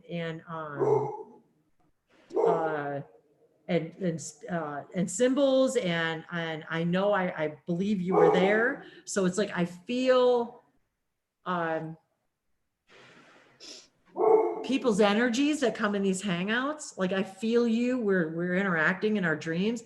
So that is our real state. And then we come here to kind of play it out, you know. When you sent me that little video, do you know the little video you sent me quite a bit ago? Yes. I woke up in the middle of the night, started doing all these grid reference points. I've never done it in my life. I was like, what am I doing? It just like literally just coming out of me, and I'm like, okay. And I've done the same thing. Grid work in my dreams. I've literally dreamt about sending light codes and information, like actually working on the grids. All of us are doing this, you guys. You know how many of us are working on different grids from wherever we are in the world and working on that. And then, but we're like having like meetings about it. Like, okay, you're doing this there, I'm doing this here. We're gonna have a meeting about it in the astral, and then we're gonna go do our work. And it's, I'm telling you, it is undeniable. There is so undeniable much going on above and around us. Like Yes. we really don't have to do anything. And but Helen, hi beautiful Helen. But what you were saying, that you just kind of woke up and all of it just happened. It's when you're doing nothing, when you just show up, Buttercup, when you take it off, like stripping your clothes off, going up the stairs, when because you need nothing. You just need yourself. Release when you just at state of stillness and be. All of that will just come. It comes to you, and because it's your natural state of being. And our higher selves, all of our fractured people, all of you that we're connected with, there's so much going on. They're always whispering to us and whispering to each other. I mean, there's all sorts of stuff that we don't know. And sometimes I say, you know, I want to be filled in on this, you know, because I feel like you guys are pulling the strings and I'm just here, you know, meandering about on my earth, bumping into trees and falling over rocks, and occasionally people who are sharing the same stumbly road. Oh, you guys are great. I just love it. I was reading some of the notes in here too. I want to say hi to Alicia Temple Beautiful. She said she has a peachy pink selenite. Jody says she's got one too in a heart shape. Oh, she says she thinks it's really called, Jody says, I think it's really called satin spar. I wasn't aware of that. I know about spar, but I wasn't aware of that. And then Temple says, I always wondered about it because I found ours on a walk in New Mexico in the cliffs. So she said she should send a photo. Yeah, send a photo for sure. Ooh, and you guys too, if you guys have stuff I want to reiterate that too. If you guys have stuff you want to share, pictures, messages, notes, symbols, anything as a result of these hangouts, if you want to share it on my website, I mean, on my Facebook page, or on your Facebook page, and tag so that we know. It's fun to see the threads of where people are going with all this stuff. And so I notice a lot of people, after we do a hangout on Friday, people will send me things throughout the week that are representative of things that happened during the hangout. So it's really cool if you guys share them on your Facebook page or on any, you know, wherever, with links, or so that people can see the results of when we're connecting together, what happens. And so it's just fun to see. So, because a lot of people will send me like symbols and things and ask questions about it. So that's why, like last week, I wanted to talk about Maria's symbols. And so, because I think it's important that we all share this stuff, because it's illuminating and activating for everybody. So, and then Temple says, one time I was in a chakra meditation and they said, now we work on the heart chakra, which is emerald, and her clairaudience came in and said, no, yours is Moldavite. She says, I thought it was weird. So it's kind of funny how they even like talk to us. And then Earthstar, Ivy says, if you touch a butterfly's wings to help it from the cocoon, it will not be able to fly. And that's exactly right. is we cannot, how do I say this? It's kind of like our guides lifting up the lid to see how, or, you know, how are we cooking? And because they know they can't interfere in a way that will impede our own growth. You know what I mean? That we have got to, us as teachers, me, all of us, you guys, again, it's not about giving people the answers, it's about teaching them how to find their answers. So if it's about how to teach somebody how to find their answers through a crystal, then that's what we need to share with each other. Is what is your experience with finding, you know, information through tapping into a crystal, and how do we, it's not just about channeling information, it's about how do you tap in and channel your own information? How do you access that? Because that's what's so important. That's what's important about teaching other people. It's about empowering other people to understand you can do this yourself, because that's how we need to be empowered, is to and then find out which pieces and tools work for you, work for each of us. And because they're all going to work differently for each of us, just like we all like different stuff and different music and different food and different, just different, we're different. And even that's different per day. So yes, you will find yourself drawn to a particular crystal on a particular day for a particular reason. And I actually don't know most of the names of my crystals, like what they are, their properties, what they do, because I bought them, received, I would like maybe look to see what they were about, and then I would get it and then forget it. Because it was almost like my body would tell me, as Jody mentioned earlier, it just tells me what to pick up today. Do I need to know the properties or the frequency or the vibration or maybe even what it does? Not really. All I need to do is know that my guides are saying, go pick up that crystal and hold it today, or talk to it and let it do its job. We don't even need to be aware necessarily of what it is. But if you want to know what it is, ask it. What are you helping me with? Or I have this problem I need to resolve, physical, mental, spiritual, whatever. Guides guide me to whatever permission slips may be available to me that I might use, whether it's my crystal or somebody else's crystals, or looking up crystals on the internet or whatever. Guide me to what it is that I need today, and then let it happen. Just see where it takes you. See where it takes you. Do you draw something? Do you write something? Do you hear something? Do you sing something? Do you go look something up? Do you hold a crystal? Are you guided to go pull a tarot deck? Or I mean, an oracle deck? I say tarot, but I mean oracle because that's all I have. But, or tarot, maybe you read tarot. So have you, you know, the reason for these cards and oracle cards is also to use them for yourself. I have a question for my guides. I'm looking to see if they're, okay, here's Gateway. So we're gonna use Gateway. I have a question for my guides. What information do we most need to hear in our lives? And the very first card, farm fields. We were talking recently, just yesterday, about farm fields. Dave and I were, abundance. The abundance of the universe is pouring into my life. We're cultivating prosperity. So by following your bliss. So all I'm doing is picking up the cards. My soul sings with joy. There's a horse. There's a unicorn. There's a unicorn, Jess. Oh my God. Bring up unicorn. Okay. Selenite, unicorn, authentic. Yes. Pure, true. It's all the same. That be your unicorn. Don't be a repeat. Yes. Be your true self. Be a unicorn. Your unicorn. Don't listen to anybody else. I can't believe Who it. says, why are we all listening? She just sent me, Jessica just sent me a picture of a unicorn she was drawing. When did you send that to me, Jessica? Yesterday, the day before? Just sent me a picture of a unicorn she was drawing. And you know how we've been talking about unicorns in these hangouts.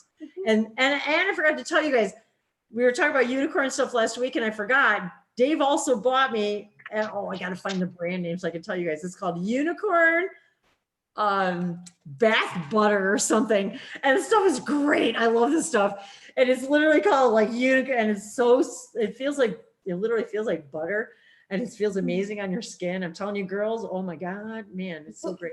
So unicorn butter, I'll see if I can find the link to it. I didn't even know it existed, you know. So is she playing a flute on that? Is that what it is? Yes, she's playing a flute. Here, let me hold it up. So she's playing a flute, and there is a sun. What does that look like? A sun and a moon. Mhm. There's the unicorn. And of course, she's just dancing in bliss. And she's paying no mind to gravity because she says, I don't Yep. abide by gravity. I My dance soul me. sings with joy. Yeah. So we really are, you know, and bringing forth new and dynamic energy into the world. We're all giving birth to this new earth. So I'm just pulling these in the order that they're just sitting in the deck. So because this is the gate. Oh, by the way, this is the gateway deck. Here's the back of the card. So, and by Denise Lynn. I love her work, love her cards. I have a few of her decks. So this is the gateway. So as we close out today, I wanted to remember that we are really all going through this gateway together. We're going through this eye of the needle together. We are losing all the baggage that none of us needs. We're realizing, as Jess said earlier, ask yourselves, if everything that you ever associated with security and comfort were taken away from you, could you still be in your highest joy and bliss? Could you really still be happy? What is happiness? Do you know what happiness is? Exactly. What is happiness? I've even asked myself the very question today.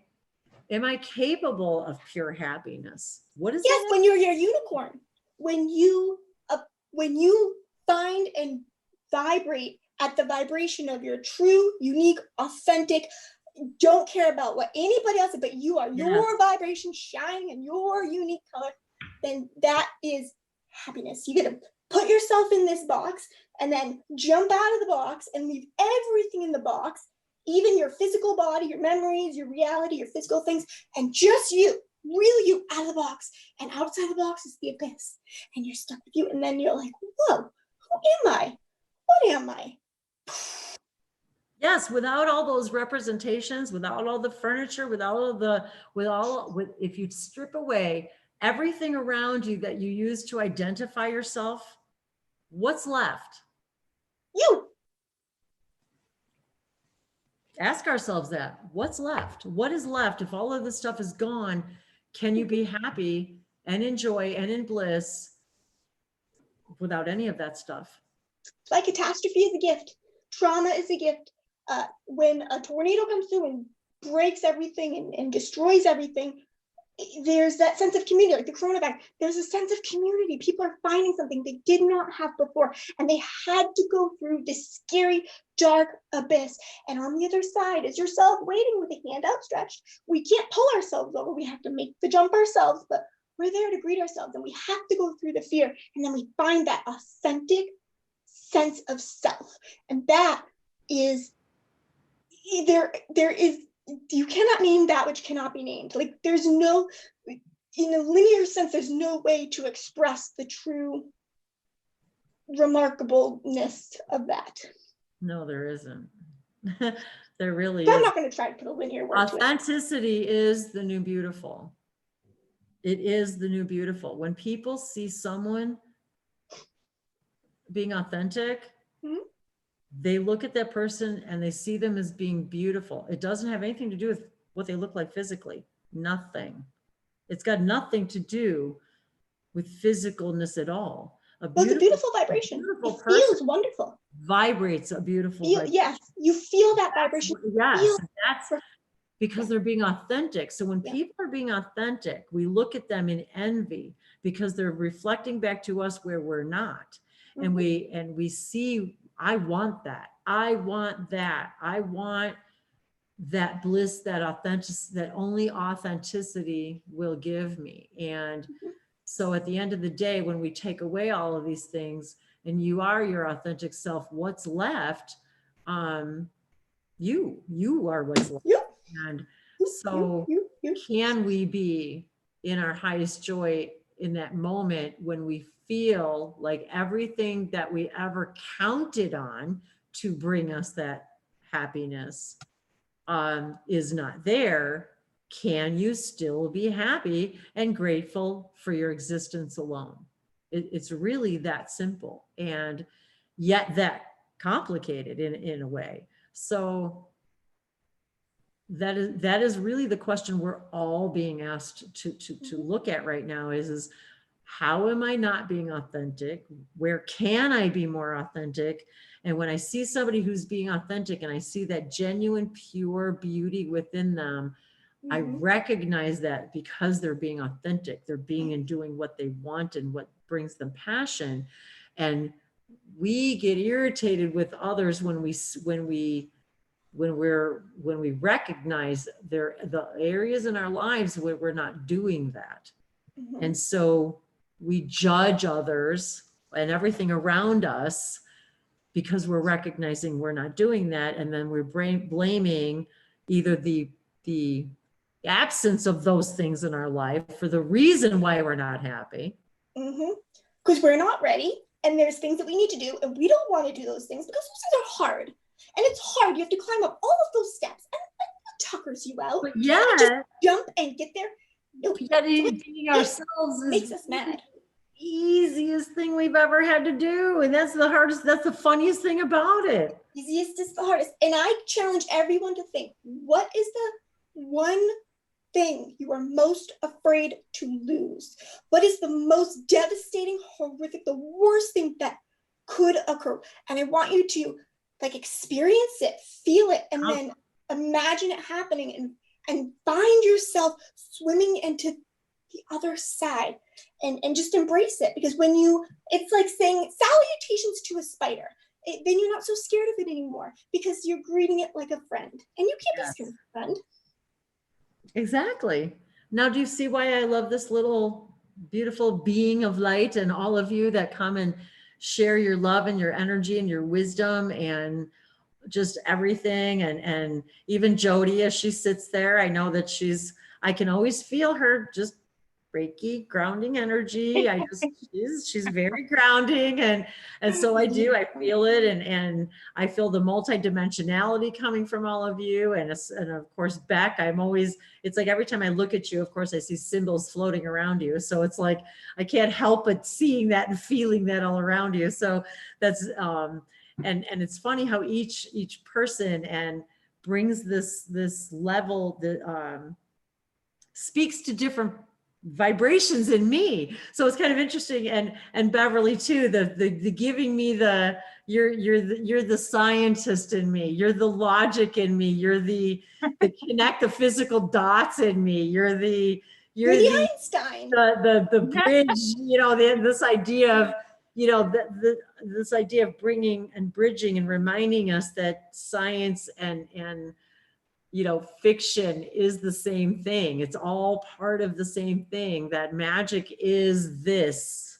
that physics is the magic. It's like, and when we understand that if we change any of the laws of physics, say the speed of light, the speed of sound, everything we identify that is relative to that, and I'm thinking about Einstein and relativity. So everything that's relative to that idea changes everything. If you change that part of the equation, everything attached to that part of the equation changes. So there's a lot of messages buried in that sentence. So I'm just going to leave it there because all of you will extrapolate what you need to extrapolate from that. So each and every one of you are just a wonderful part of the overall rainbow that we are. And I feel all of you. When I say I know all of you, it's because I know all of you in here. And I am humbled daily by our interactions.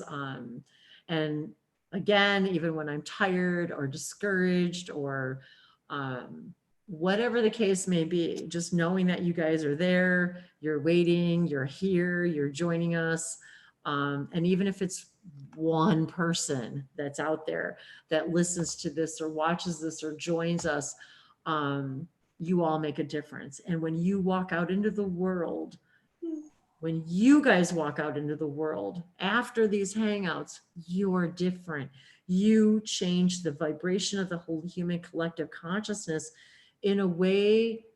You guys have got to understand the gravity of the changes that you guys create when we leave these webinars. in that we really do create a Schumann resonance spike, a physical, tangible frequency measurement that is felt as a ripple throughout everything. And when we walk through our lives, we ripple this out into the world and change the collective vibration of everything. Hi, I wanted to say hi, Ivan. Oh my God, I haven't seen you in forever. We were just Ivan, we were just talking about you. And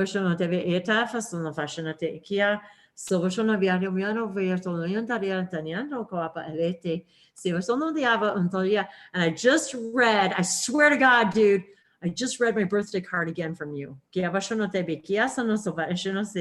sits on my dresser. And I swear, every time I look at that picture on there, it reminds me of the goddess that I am.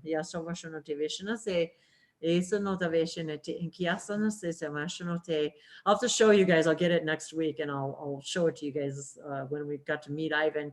Ivan was one of the people that we got to meet. Dave and I got to meet in person when I did my very first light language event here in Fort Lauderdale, when I met Dave in person for the first time. And I got to meet Ivan, and shortly thereafter, Ivan started speaking light languages, I believe. And connected with his angels, and so it's wonderful. And we got to meet him again after the event. He and Zania, that we also got to meet at the event, came to visit here, Dave and I, here at our house. And so thanks for making the trip, and I hope we get to see you again. And we love you and miss you and talk about you and think about you all the time. How are you? I'm good, love. I'm very good. I'm actually going through, like many people, going through quite a bit of a transition. Transition. Yeah, dropping a lot of the, it's funny because I was hearing you speak about we're all going through this ascension gate, if you will, of dropping a lot of the old. But as of lately, like I'm in the process of transitioning from one job that wasn't necessarily vibrationally where I should be, even though I was holding the light there for quite some time. But also my guides have, even though egoically I'm like, what am I doing? What am I going to do? Blah, blah. I've been having a lot of my guidance team constantly remind me, remember, in order for something new and more balanced to come to your life, you have to make space for that. So you have to, even though your ego doesn't want it, you have to learn to let go and trust and have faith in yourself that you will be guided to that next thing that's going to really every single time blow your mind. If you choose to surrender to yourself, which is the most important thing at all times, surrender to yourself and allow yourself to be guided. So no, it's Question. Yes. Question. Light bulb. Yes, the fairy realm. Why do you say that you were looking for this other job to meet your vibration better? Would you not vibrate just as you're supposed to if you had no job and you were just being as you are, vibrating in your stillness? No, where I'm going with this as far as transitioning is like attracts like. If my vibration is up here, I will be patient and allow that attraction to attract that certain job that meets my vibration. So not only am I fulfilled internally, but the external aspect of it manifests just as equally as how internally I am satisfied within self. So that's a very good point, Ivan, because a lot of people stay in relationships or jobs or places that they live for because they're too afraid to let go. But like you said, sometimes you have to let go of it in order to create the space to let the new thing in that is more vibrationally representative of who you are. And sometimes it's scary to let that go in order to let the new thing in and trust what you said. If I'm in my right vibration, I know the right thing will come to me because I already know the thing I was doing was not in my vibration. And I'm telling you, Ivan, a lot of people are going to be going through this now. Once they're going back to work, to a job they may not really resonate with anymore. Of course. And with that being said, it was very synchronistic that I had one of my other lovely sisters that just by chance, synchronistically, was taking a card reading course, and she just felt very pulled, no pun intended, to pull Bye. That was funny. to pull some cards for me. And it was literally, I told her absolutely nothing. She was like, is there any questions that you have? So of course, just like many people, jobs are a financial lifeline for us to live comfortably or whatever, however you wish to view it. So I had specific questions and everything was pegged dead on. And then my partner in light, she had a little session with another friend who's very intuitive. And our dear brother, Archangel Michael, came forth. So he had a message for both her and I that we were both going through this transition career-wise, that it's gonna not only allow us to have a comfortable lifestyle, but because we're both very intuitive, we wanna start working with people and assisting them in empowerment, guidance, and if it's needed for that specific person, us to channel whoever needs to come forth. Whether she trans channels or I channel, it doesn't matter. But because that, honestly, that's what we really enjoy doing that all the time. Obviously, you should know. But no, it's really just, it is challenging, but we have to trust this. Quit shaking my hand, love. Gosh. That was Archangel Charity, by the way. But yeah, that was really what I wanted to share, and it was very much on point with what you guys were talking about earlier. Well, I'm glad you mentioned that, and I'm glad you dropped in to talk about that, because that's really a big subject for a lot of people they're going through right now, is reevaluating their jobs, reevaluating the idea that can I let go of this security for long enough to believe that I can allow in and create the space for the thing that I do want. And I'm seeing this happening with a lot of people right now. So, yes. And I think it's a good thing, because I think that as people, as we talked about earlier about frequency, as people recognize their own frequencies, and as the crystals help us do that, as we recognize our own frequencies, we recognize the fact that we may be actually in a job that is not our highest vibration. And I will say, Jess, that you bring up a good point, in that this is something that Dave and I've talked about even this morning.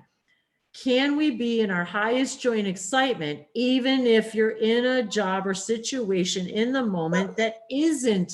What if the new world that vibrates at this new vibration doesn't have jobs? What if all these things that we're holding on to, like, oh, this job and structure, the whole shift, the whole, shrinking the earth and all of its people, it's literally to break the system. We're so stuck in it. Yes, exactly. But when we vibrate higher, all of that, the jobs are not going to exist. This money system, all of that stuff. Everything. Yeah. Think about and that. We're so afraid. Everything. The world is in such a fear right now of global financial collapse and all these other things. But what we have to remember is that what our guides and Abraham and Bashar have been telling us all along.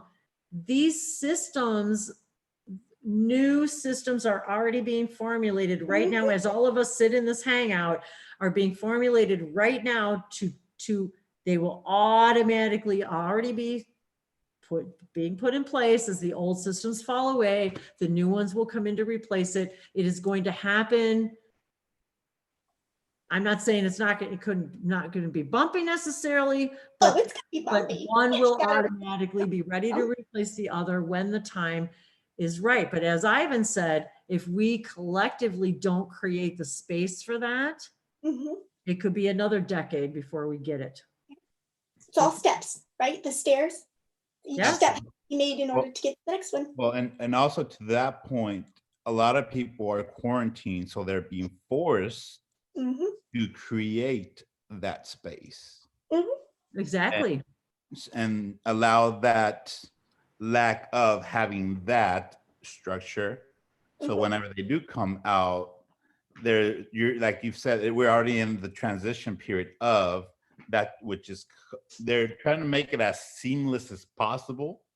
However, we are going to see, as you said, a lot of ups and downs and maybe a little earthquake here and there from the financial aspect of it. But in the end, you're going to see a lot of people, because they've been away from that cycle, that monotone autopilot type of mentality, to where they're going to realize, do I really want to go back to that environment, or should I go try to find something else?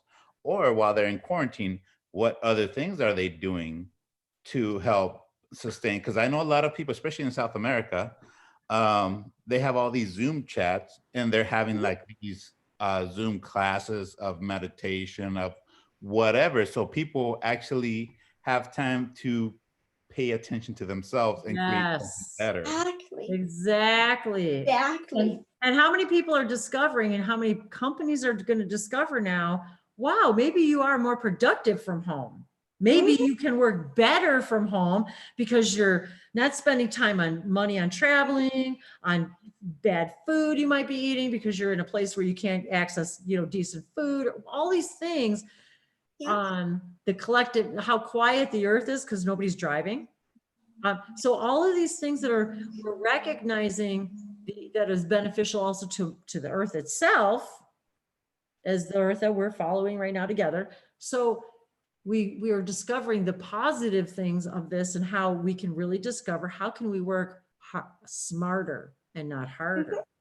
How can we incorporate meditation time, as we talked about before, incorporating these things into our life and making them the first priority, not the last priority, because if it's the first priority, then you will get the job you want, the love, the cars, the house, all the whatever possessions, whatever things that you think are going to make you happy. You won't be attached to them in a way that you feel that you're not, that if you lose these things, you are not, like it's a part of yourself. It's like flying above, like the eagle soaring and being a part of, but not attached. So you can experience it and be human and earth walk, but not have it literally fracture being in and cause a stint in your evolution, because we're all spiraling. That's the upward vibration. We never go backwards. We're always spiraling, just at different paces, and vibration up and up and up. And that's what's happening to the planet, and that's what's happening to us. We're raising in vibration, and we're all spiraling. It's all only up and that's a good point, Jessica, too, because remember the stairs that when we're ascending, we feel like sometimes we're taking, you know, one step forward and 3 steps back, but it really isn't that way. You go up a step and up a step, but you never come back down. You're always going to return back to this place, because you can't unknow what you now know. They say in AA that a pickle cannot become a cucumber once it is. That's correct. We like pickles. So, well, I think wow, I want to say hi to Daniel. Daniel. Thanks for coming by. Thanks for all of your kind words. As always, I'm laughing. I'm chuckling at your comments, because it's very humbling. Thank you very much. And I really do try. I shouldn't say try, because there's do or do not. I make every intention to walk my talk, to actually do the work. Every time I think something, I'm not analyzing it, but thinking, you know, how can I think of this better? How can I look at this better? How can I see this from a positive standpoint? Ask him. I'm busy. But I'm always applying the knowledge in the best way I possibly can in that moment. That doesn't mean I'm perfect. That doesn't mean I don't have my stuff and my moods and all of that. But if we try to succeed, you can never unknow what you know. And once you know these things, you can't pretend from yourself. You can't hide from yourself anymore. Every human experience in the earth, right? We're all having these experiences, and we're all moving towards something. Every experience we have moves us up. Good, bad, there's no difference. It's an experience, and each experience gets us up to a step. So we don't look at like a failure, you messed this up, or you've done wrong, blah, blah, blah. I got yelled at a lot as a kid, but that's not the point. Like, the point is that there's no right or wrong. There's only evolution and movement and going upwards. And if you look at every single experience, every moment, every step as literally just a gift from yourself to evolve, you needed it to move upward. Everything is needed. Everything is a gift. Everything is a positive. There is no negative. You had to experience every single experience and moment in your life to get you to where you are right now, and so on. Thank you for sharing that. And I wanted to say too briefly that, again, we are reminded, and I'm going to remind everybody, the past is not what we think it is. That there is no such thing as past. We've got to lose that idea that, so when someone says, I was just reading in the comments here about memories, flashbacks, whatever you want to call that. We talk about that all the time, about this is real, this is not real. Did it happen? Did it not happen?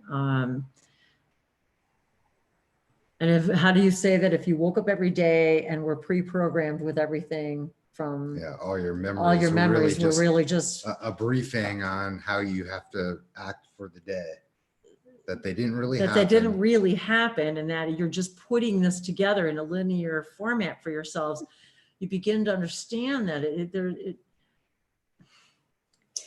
there are parallel realities happening right now. That there is we're not flashing back to anything. We're not having a memory. We're having an experience of visiting another reality in that moment, and then being given the opportunity to glean whatever information, value, message from that moment, whether it's to maybe you go look something up because of it. Maybe what is it eliciting? A memory is nothing but a visit to a concurrent reality that the other aspect of yourself is having in that moment, is sharing that experience with you for your soul growth, as you are experiencing that moment with them for their soul growth. We have to remember, we're not just being channelers, we're being channeled. We got to remember that. You are someone else's higher self. You are someone else's guide. Remember that. This goes both ways. Always. Whoever you're connecting to is also you're their guide. Mm-hmm.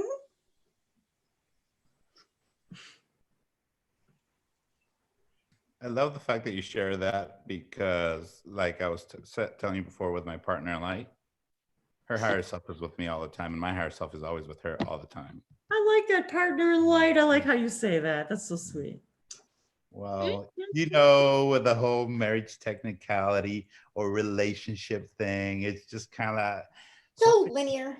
So linear. I like that though. Partner in light. That's really cool. And that is really neat. I like that idea. Yeah, because to me, it just eliminates all the other stuff, even if someone, example, is in a marriage or relationship, but you know that you both recognize what you are for each other as the halves of each other that you are. And I don't know why Shamuel's having me talk this way, but he is. He thinks it's funny. But anyways, just want to share. Why you do. That's why you come to share these things, because it's important.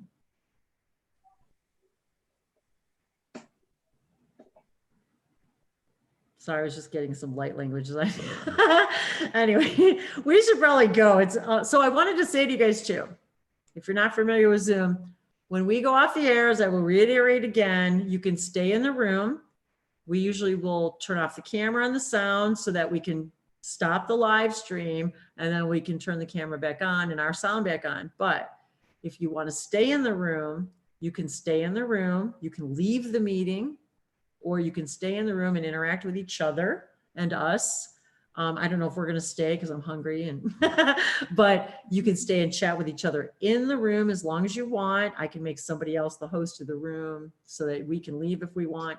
But the point is that many of you have asked about the after, party, if you will. How do we engage with each other when you guys are off the air? Well, that's how we just simply go off live stream, but the people that are in the room are still in the room here with us, and we can still interact with each other, and you can interact with each other. And even if we leave the room and go do our thing, you guys can still hang out as long as you want, provided I just give somebody else the, turn over the, the host to the room. So that's how that works. If you guys want to hang out with each other afterward and connect with each other. And also I will say, I will invite all of you. I love how I see you guys interacting in the chat. We are a family. This is your soul family. You are meeting your soul brothers and sisters. So you will hear Ivan talk a lot about his sisters. He's talking about his light sisters, me. He calls me his sister. So we are brothers and sisters. We are family. We are coming to where we're reuniting. So all of you are reuniting with each other. So reach out to each other, find each other in social media, interact with each other. That's why another reason we do these gatherings is not just it's for your interaction, your connections to meet your other soul family. So please do connect with each other. You all have information to share with each other. That is your connections, your vibration, that we're just, again, like Ivan said, creating the space. We're just creating the space. You guys can do the same thing. So I love you guys for being in our space, for joining us, for bringing everything that you bring, your crystals, your guidance, your words, your comments, your love. It means so much to us. We get really excited when we see comments from you guys and know that you're hearing things and things are sinking in, that it makes a difference in your life, or even just the fun that you've had. So we really enjoy the feedback. We love the idea that you guys come and join and hang out with us, and whether we're dressed funky or not, but bring the stuff that you want to talk about that means something to you. What are your permission slips? What are your permission slips that you'd like to share with us that help you become more of all that you are?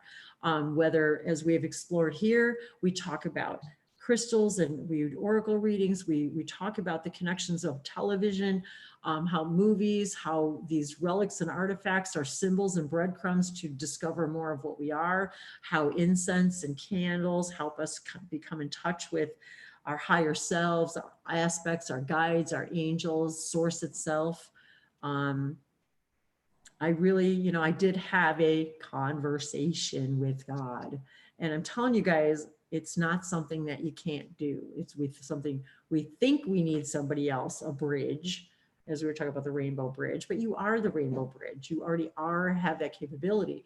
If you can understand that even God says, you are my image, you are me, I am a reflection of you. When you understand that and believe that and feel that, the power, yet the humility behind that, you understand that you have an open connection all the time to source, and that you can hear source speaking to you. But yet we use angels and guides as permission, as a connection, but I will remind you, you don't need it. You don't need it. You are your own bridge. So I think that's a most important message we can leave with all of you today.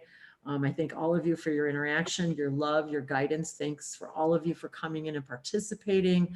Anytime you watch this, it changes. Even one moment of your interaction with this and us changes the vibration of the human collective consciousness in such a dramatic manner that even my guides have said, me, don't understand the impact of what we're doing here together. So remember that vibrational frequency band of information that we all created today as I'm thinking resurrected, but that's not really the word I want to use, but as we draw the information from the skulls and the connection from our crystal skulls, and we gather all that information together and we share the information from all of our guides together, we create this beautiful team of information. So is there anything else you'd like to share before we say goodbye today? And thank you for your inspiration for Goddess Fridays and being here and empowering me. And Oh, happy Goddess Friday. And your homework, once again, yes, is that we want to know by your comments and messages and however you want to tell us how you are embodying your God and Goddess and how you were bringing that to your life in a daily way, not just today on Friday, but every day. We want to Yes. hear about it. We do. We really do. And that's kind of the intention and purpose behind all of this, is to connect all of us in that way, and to embrace and invite and really empower the divine God and goddess within us all, and realize that we do have the power to create a beautiful reality together. So thank you all for creating a beautiful reality with us, and we thank you once again. And please do subscribe on my languagesoflights.com, my website, as we're constantly again adding new things, and we'll be adding more content as the days go by, the weeks, the months, whatever. And we love sharing these things with you, and do keep an eye out for other events that I do have on my channel here, and sharing other friends and showcasing all of you. And Ivan, I was even thinking about you, how much fun it would be to do a hangout some evening when you're off work and want to bring your angels in and want to come and sit and chat and bring in some information from them. I think it would be a lot of fun. So, and of course, if you ever decide to drive back into town, you know, you're welcome. We have a guest room. So if you want to hang out and do the hangout with us here, that would be really fun. So it's always a joy to see you and be with you and be in your energy. So I thank you for being with us today as well. And again, the invitation. So watch for more of that. I've got a few people that have been contacting me. So I'm going to be doing some live events in the next couple of weeks on different days and maybe different times of the day. So keep an eye out for all of that as well. And do subscribe to the website for new information as it comes along. And anything else? I love you. Love you guys. I love you so much. See you next week, and see you sooner than that. And that's it. I love you. I love you. I love you. So we're going to go off the air. So if you want to stay in the room, hang out, and we'll go off live. See you guys next week, if not soon.